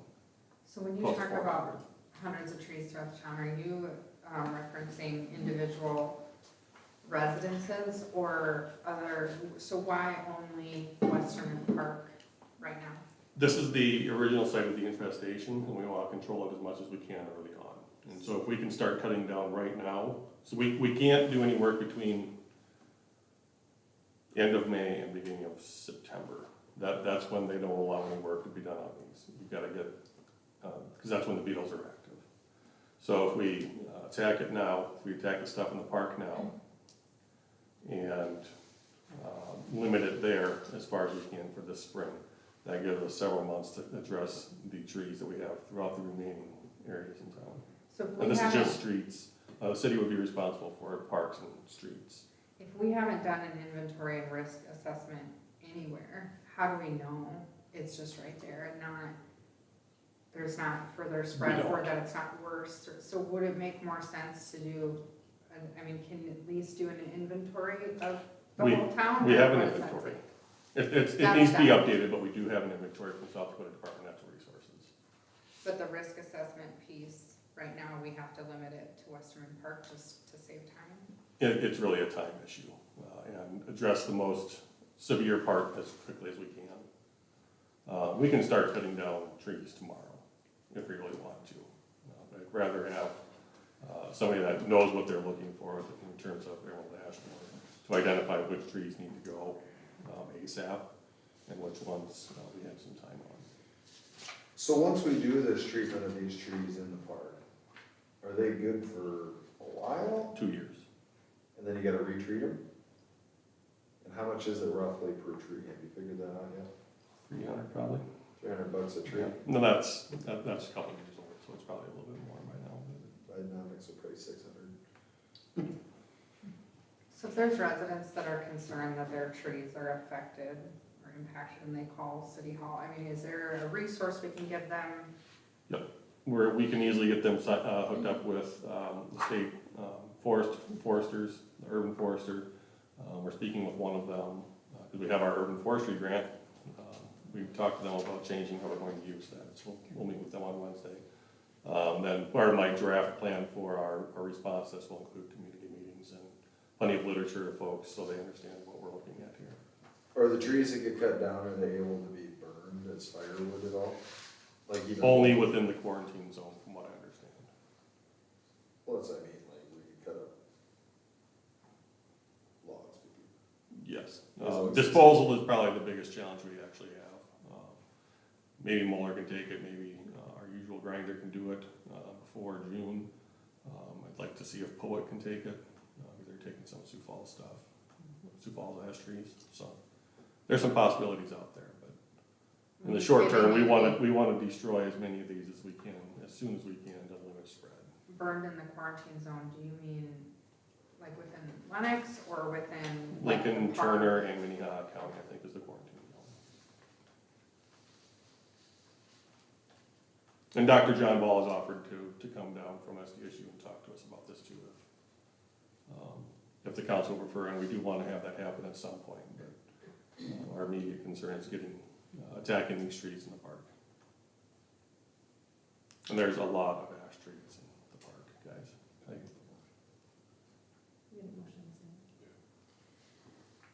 All right, so we had a motion and a second. Since we're spending money, we'll do Welch. Aye. Riley. Aye. Bowers. Aye. Doherty. Aye. Bauer. Aye. All right, estimate agreement is approved. Now we move on to personnel, mayor and city council vacancy interviews.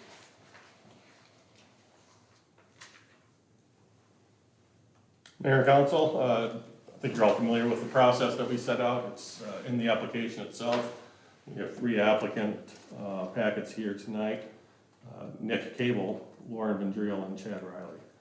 However you choose to pursue or proceed is your call, I guess. I'll go alphabetically and start with Nick, but your decision. Sounds good.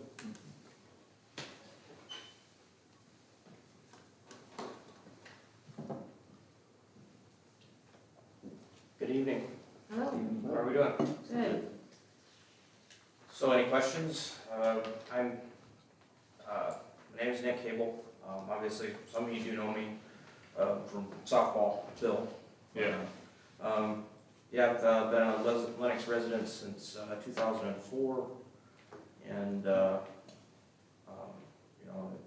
understood that there's a vacancy, and thought what better time to possibly get my feet wet in council matters than now. So I guess any questions for me at all, or any thoughts, comments? So we're always looking for differing opinion. I personally like, I guess I shouldn't speak for anybody else but myself, but I like to hear things that I couldn't think of on my own, and really expand our ability to look at any given situation. Tell me kind of how you interact in a group like that. I like to kind of just, I take a little time to have to think about what's being said, what's being presented. Sometimes I'm not always necessarily the fastest or have the, I don't necessarily always have the answer just like that, but I like to think on things a little bit. Sometimes I do have a bit of a differing opinion on the way things are run and whatnot. I mean, obviously at first it would be, it would be a little bit of a challenge, kind of learning the processes and everything, you know, you can't always. Yeah, we all went through that same thing. Yeah, exactly, I mean. What the heck is this? Yeah. It's a lot better now, cause Nate gives you a book. Right. Yeah, and I mean, you know, obviously there's gonna be a learning curve to this, you know, I mean, like you said, you've all went through it. But yeah, I mean, yeah, I've definitely got my own opinions on the way things, you know, could be run, should be run. But at the end of the day, it's all, you know, it all comes down to, you know, what does the citizenry, you know, what are our residents gonna be? You know, what is their attitude towards stuff, you know, I mean, we gotta be cognizant of that as well. You know, I mean, definitely not, just because I think one way and everybody else thinks another doesn't necessarily mean that my way's right or wrong. Right, that's just it, is having that one opposing voice is oftentimes why we think differently. We walk in with an idea. Right. And one voice can change it. Yes. And having the intestinal fortitude to talk and speak up is critical. Yep, definitely.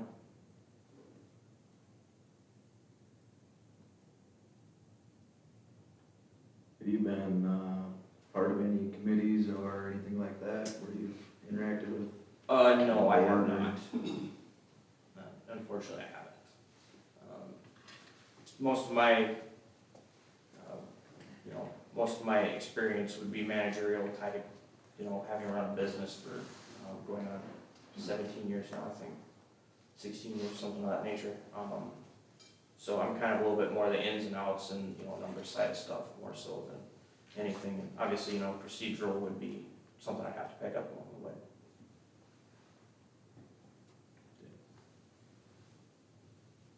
What do you feel is the unique perspective that you would bring to the council? I'll tell you one thing, I definitely don't necessarily agree with some of the ways that I see things moving. I kind of feel like this town in general is moving towards a little Sioux Falls, and that bothers me. Right, wrong, or indifferent, you know, I kind of feel like we need to differentiate ourselves from that and keep our small town feel.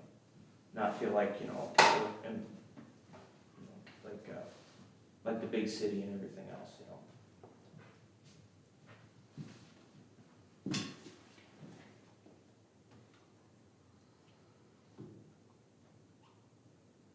Have you been watching some of the meetings since you kind of took notice? Mm-hmm. And yeah, I watched it was been 2 weeks ago with the bus barn, and also the meeting prior to that. Yeah, I was kind of taken aback by the square footage to, you know, with their estimate. I was like, wow, that's pretty incredible. I mean, I'm actually looking at putting up a building myself right now, and I'm like, that just, you know, for the square footage and the estimates that I've got so far, I'm like, wow, that's double. And I'm looking at a much bigger building. yeah, and that's, you know, if we're asleep at the wheel, all of a sudden we've spent a lot of taxpayer dollars. Yes, and that's something that, you know, as council, mayor, whatnot, we need to be very cognizant of, you know, because that all goes back into the amount that we're paying. At the end of the day, it's you know, what we're paying for, you know, in our taxes and everything else, you know, I mean, that's, I hear it a lot, you know, or obviously, you know, we all pay attention, like the Facebook posts, stuff like that, we see it a lot, you know, people going back to like what their taxes are costing and everything else. And, you know, I've been cognizant of watching the rise myself, you know, just in my own, over, you know, like I said, 20-year time period that we've owned our house, you know, and what they've done. Yeah. Yeah, that's been difficult, I think, for everybody. Yes. We knew what we paid for the house we were living in, Mm-hmm. and we know what we're paying taxes on it. Now we get a new letter every year with a double-digit increase from the Correct. county. And it's a tough pill to swallow, but then you also read that and think, well, if I put my house up for sale today, I'd probably get what they assessed it at. Actually, probably get more, to be honest with you. So then you look at it and think, well, then is the tax rate right? You know, because the assessment's on point. Mm-hmm. Are we just in a bad spot? Well, that's very possible as well. And, I mean, the truth of the matter is that, you know, especially over the last 2 to 3 years, I mean, we've seen like double-digit inflation. I mean, we've seen incredible amounts of inflation. You know, there's so many different aspects to what goes into it. I mean, we all know. I mean, it costs more at the grocery store, it costs more at the gas pump. It's, you know, it's just a vicious circle. Right. So if those things cost more, it's pretty hard to keep taxes down. Yes, it is. I mean, and we don't even set anything in taxes as far as I know. I think, Well, the levy, but. yeah, but I mean, I think like that's all comes down through Lincoln County, does it not? The assessed value comes from, the county. Yeah. The city sets their levy in their annual budgeting, when they set the budget. And our levy's gone down Yeah. the last. About 33% in the last 3 or 4 years. Right. As more people have moved in, Correct. then the cost spreads out. Mm-hmm. And we made a concerted effort as a council to keep that top of mind Yeah. when we do our budgeting, so we can get back into alignment with our neighboring communities. Right. We want a desirable community for the people that live here. Yes. We sure appreciate those that want to move here, but we're all here. Right. So, And that's, you know, when I moved here 20 years ago, my wife and I, you know, we were looking at, you know, where we wanna buy a house, where are we gonna, and I said, you know, I don't wanna be in Sioux Falls, I don't wanna have to deal with all of the Sioux Falls things at that time, and that was a lot of the reason why we chose here, was because, you know, we had the freedom of being in a small town and not being bothered by City Hall all the time. no doubt. How are you gonna feel when a decision that you make is unpopular to people whose opinions that matter? You gotta go with, you just gotta trust your gut. And I mean, once you make a decision, you gotta make the decision and you gotta stick with it. You can't be wishy-washy, you can't be flopping back and forth. Once you make a decision, you just gotta go with your decision. And unfortunately, sometimes we find out later on that maybe it wasn't the right decision. I mean, I don't think any of us are perfect, and you know, none of us are clairvoyant enough to see what the future holds. I wish we did, trust me. You know, I'd have you the winning lottery numbers if I could. So, but you know, that's just life. I mean, you gotta make the best decision or the most informed decision you can at the time, and just go with, you know, what you got.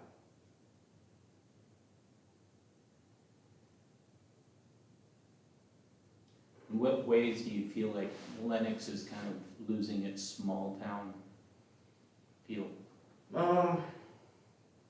Some of the things that, you know, some things that really lately has been like, you know, campers and things like that that's been brought up a lot, and, you know, some of the on-street parking and whatnot that people have been, you know, like my next door neighbor, they had the police show up to their house and be like, well, you can't, you know, even though it was only there for a few hours, it's like, well, you can't park this here. You know, things like that, and it's like, you know, come on, we have better things to do than worry about, you know, where campers park or something like that for 3-4 hours, you know. You know, things like that, just little things like that that just kind of eventually snowball into just making it feel like a big thing. I'm sure there's other things I could think of if I, you know, sat down and really thought long and hard about it too, you know. Off-street parking's another one that kind of.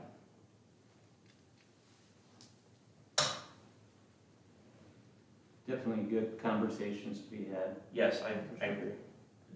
When you say off-street parking, what do you mean?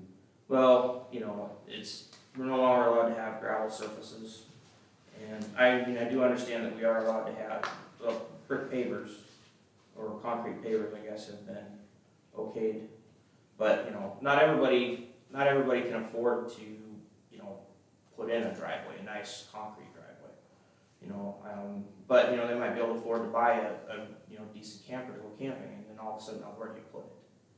You know, I mean, there's a lot of considerations for stuff like that, you know.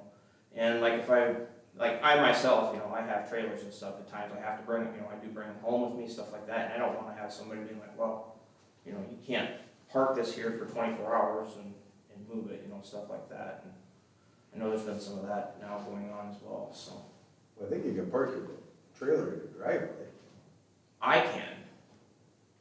not everybody can. I have a concrete driveway, I've got the space to park a trailer, yes, but I'm saying, you know, sometimes I come home with, like I've got a car trailer or something like that, you know, I might be there for 24 hours, or maybe if I bring it on a Saturday, it might sit there all day Sunday. You know, I don't wanna have to be in fear that I'm gonna get a visit and a parking ticket for having, you know, my equipment parked in front of my house for 48 hours. Because I do have a camper too, and a lot of times during the summer, my camper's parked there, and then I have no other option but to put it on the street. Put my, you know, my equipment trailer, my dump trailer, whatever on the street. But that's just, like I said, that's just one example.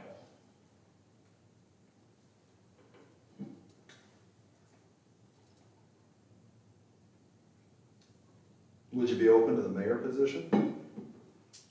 Possibly. That seems like a lot, but. It's actually less. Oh, really? It's true. I'm not gonna say I wouldn't be.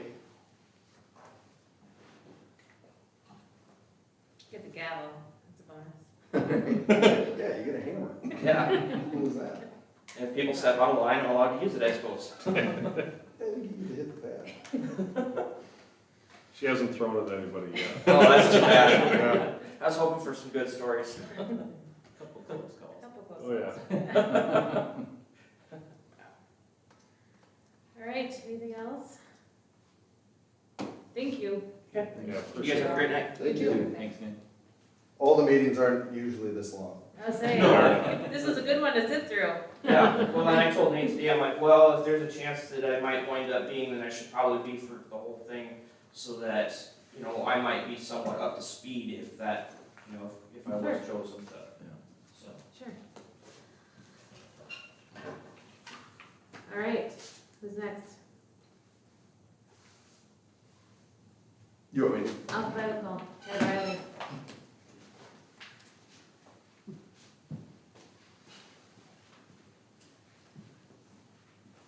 Hello, Chad Riley, 908 West 2nd Avenue.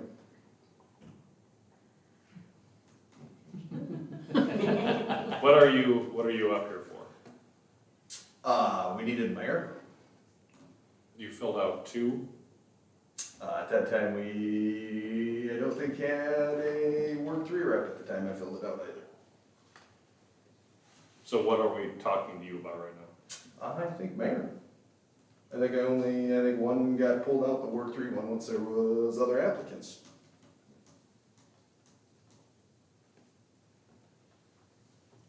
So we do need to interview him if there's no other mayor candidates? That is entirely up to the I mean, council. how you obviously we proceed. can, but should we do it after Ms. Vanderbilt? Since, Are you, I guess maybe a different question is are you withdrawing your Ward 3 Alderman I application? already have, yes. Okay. I thought. That was in our packet, so that's why. Yeah. I scanned it all in one email. Yeah. Then I don't see why we would need to do an interview with, I don't know, I would say we do it after or later. Ms. Vanderbilt. Get that part of it over with. Do what? You want to do Lauren first? Lauren and then Gotcha. do the mayor afterwards. Okay, sorry, Ted. Okay, Lauren, you're next. Yeah, let's stay on Alderman Ward 3. Yeah. Lauren Mandrell, 215 South Elm Street. Feel like deja vu. I stood here about a year ago and was appointed to planning and zoning. Yes. So you know a little bit about me, or maybe I need to recap. I've lived in the Lennox community for about 11 years now, give or take. You'll see in my application, my husband and I did move out of the community for about 11 months between 2018 and 19. Bought a brand new house in Worthing. And if you've ever been to Worthing, it's not really a community. It's a bedroom community, and we wanted that community feel, which is what we get in Lennox. So that's why we moved back. We actually ended up moving back and buying a house only a block away from where we lived before. Kind of crazy. But that just speaks volumes about this community. And you'll also notice that I'm involved in many things in the community. And if I were appointed to council, I would continue to do those things. I feel very strongly about the things that I'm involved in. This past weekend, I spent an entire day in Freeman with the Lions Club. that's an aging club, but those are the things that keep our communities feeling small. And that's one of the reasons that I feel like I may be a good candidate for this position. I'm just, again, very involved in the community, and although I was pretty adamant about completing my term with planning and zoning, I was encouraged to apply. I bring a perspective of another female to the council. I'm also a young mother and a working professional.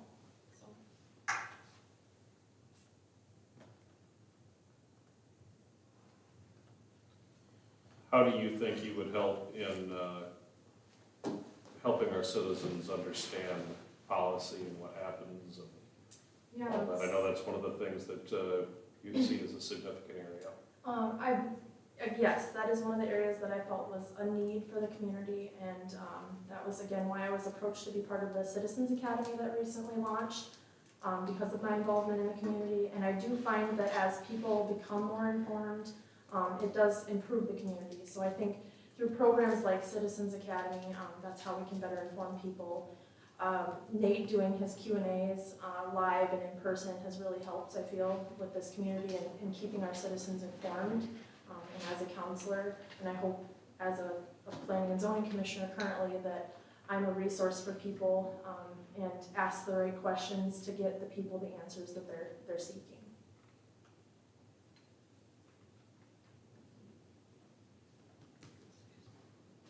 How do you feel you'll handle making an unpopular decision by some and the feedback you'll get from friends and family or community members? Yeah.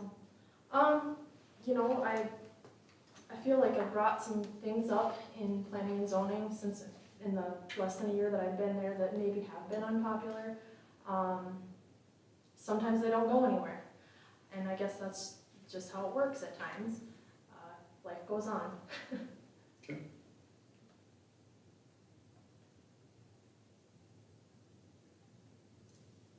Being on council and, and being so involved, you'll be approached at the pool and at the grocery store and at, anywhere you're out and about. And sometimes that's not always somebody that's really excited about what the city's doing. So just, you're aware that those things can happen and as comfortable as you can be, I guess, with what may come.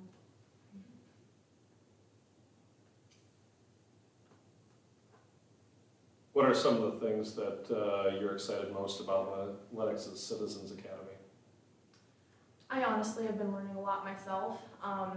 The topics that we cover and the presenters that we've had are just very informative, not just about our city, but the things that impact our city.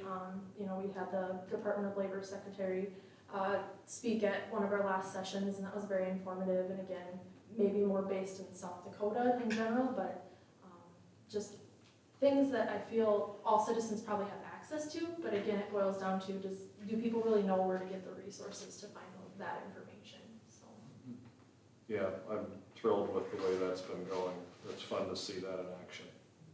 And your involvement, of course, plays a big role in that. When we held our vision sessions here, it's been, 2 years ago, a year and a half ago. Probably.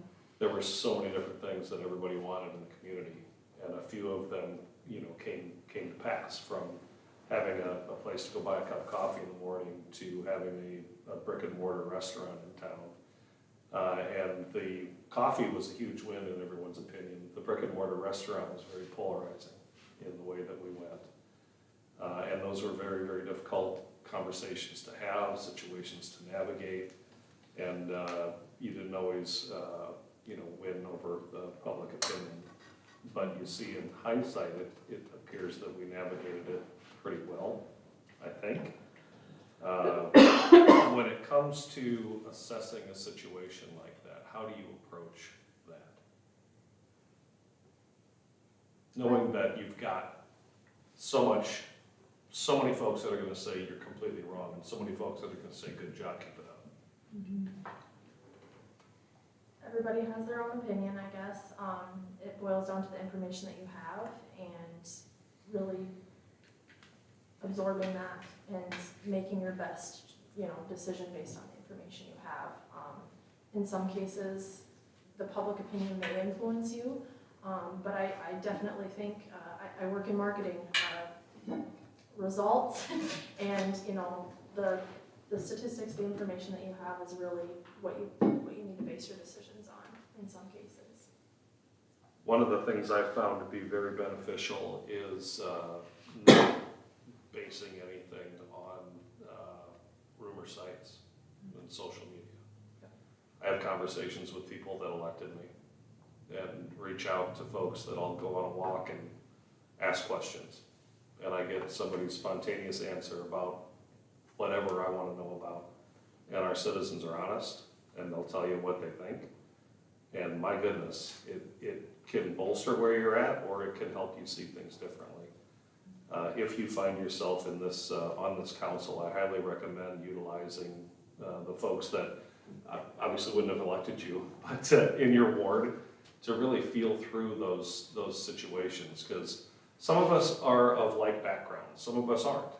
And having, again, those differentiating ideas, things like I asked Nick about, it's critical that we have those things really in our forum. And looking at a rumor site is worthless. If someone has something that they need to convey, they should come and convey it. Talking to citizens about real pressing issues that we have to deal with is how we sleep at night. If we didn't ask those who elected us what their opinions are, then it's hubris and we're just thinking we know it all. So a word of caution and a word of advice. Make sure you don't just put weight in what people are hollering, but speak to the folks that are in your ward.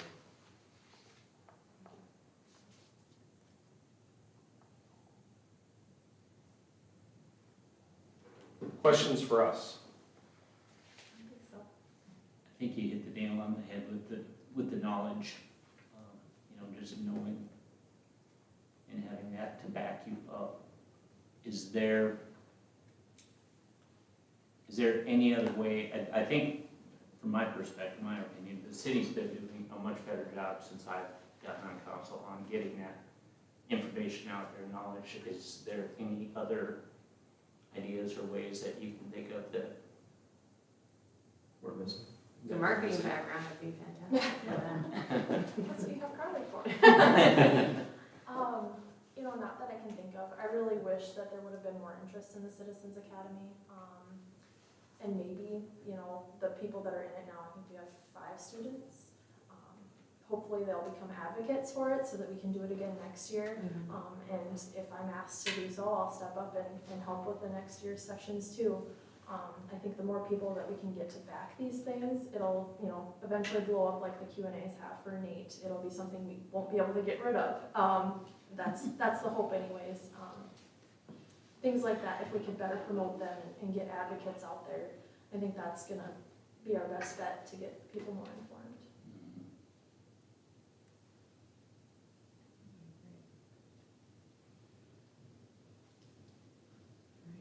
Awesome. Thank you for coming, sticking around tonight. All right, now we have Mr. Riley, candidate for mayor.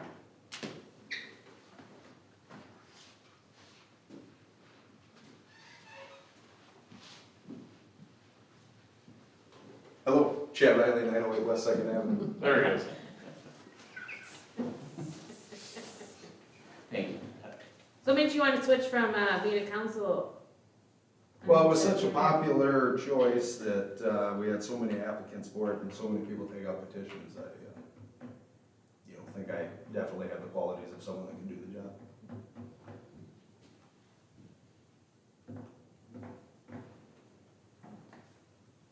So if we would have had other applicants, would have you still applied? I don't know. I honestly don't know. I'd probably, I guess it would probably depend on who the applicants were.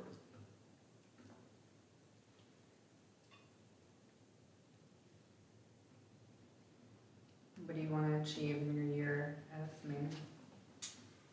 Just really keeping the city moving forward. You know, I think we put together a pretty good team as far as department heads.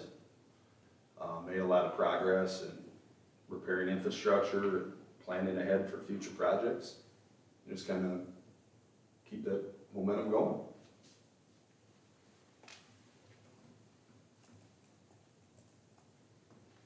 So this is simply because no one else applied for mayor?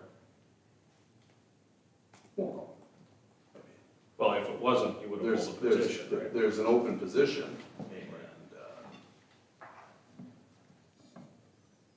I applied. Because I believe government should have term limits.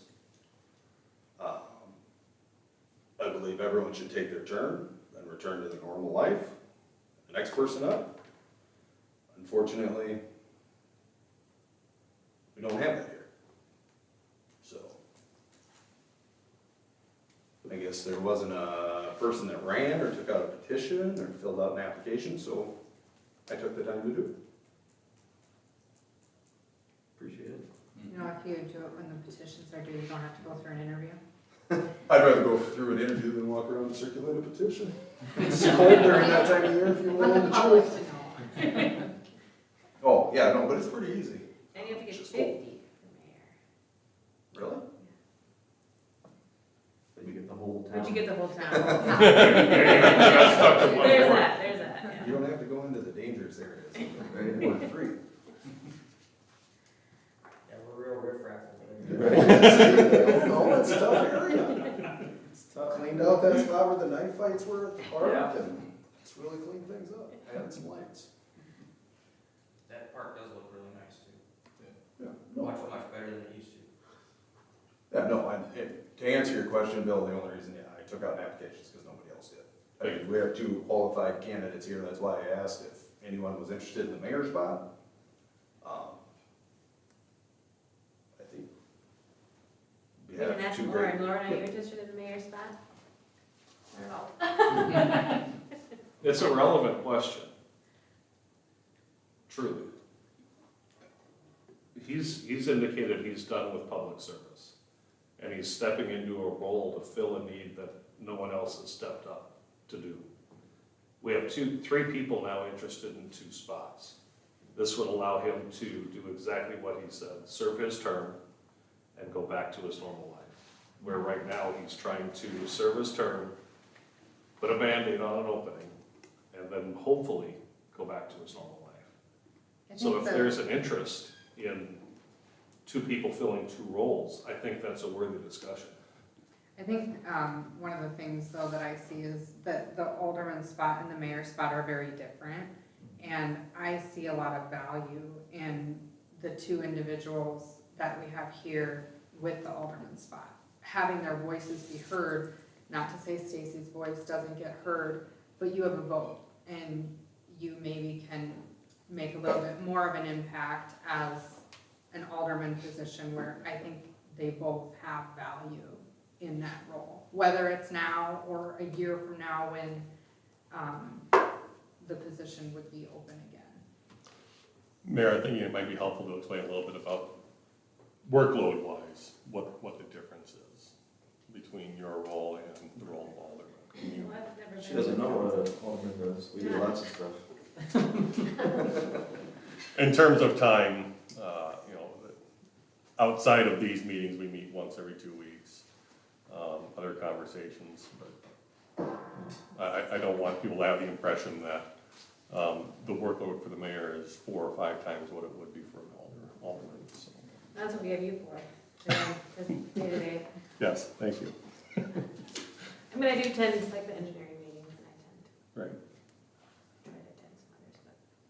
You probably are contacted maybe more frequently than we are as aldermen. Yeah. So, I mean, sometimes. Yeah, I think kind of that, ebbs and flows, depends what's going on. I come sign a lot of papers. And that, I mean, that depends, you know, that involvement depends on each individual alderman and mayor, right? That, if you want, you know, there are some towns where the mayor is, you know, doing all the procedural, all the celebration stuff, and you know, that's an option too. It really, that role is really determined by two things. Number one, state law and what you have the authority to do. And number two, what you want that role to be.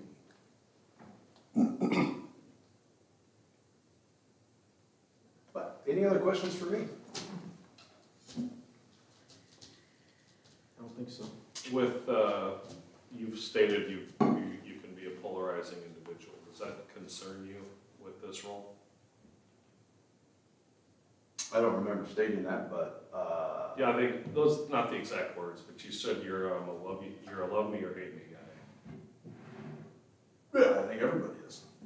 I don't think there's anybody that, I read a book, talked a lot about local government, and it said you have to please 50% plus one to get reelected. So, I guess there's probably people that like and don't like the president, there's probably people that like and don't like the governor. I definitely know there's people that like and don't like me. It doesn't bother me. It doesn't bother my family, but it doesn't bother me. And I shouldn't worry about your family, that's for you. And that's more my concern. And maybe I'm just thinking too much. Oh, well, I think everything will be fine.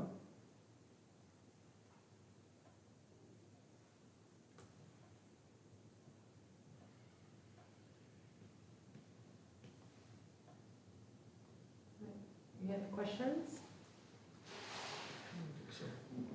Graham's looking. Did we say, so tonight was this, and then Discussion. on the next 14th. meeting is discussion and the appointment is the 13th. Okay. All right. Now, ask for a motion to enter into executive session. So moved. Second. Motion and second, all in favor? Aye. Any opposed? All right, 9:29. Thank you both for sticking around. Thank all you. night. Thank you. And thank you for expressing interest, Yeah. because that, it takes a lot to get up here and talk in front of us. Yes, we're not terribly scary, but you're on camera, so there's that. Yeah, that's true. It's probably easier to get signatures, so.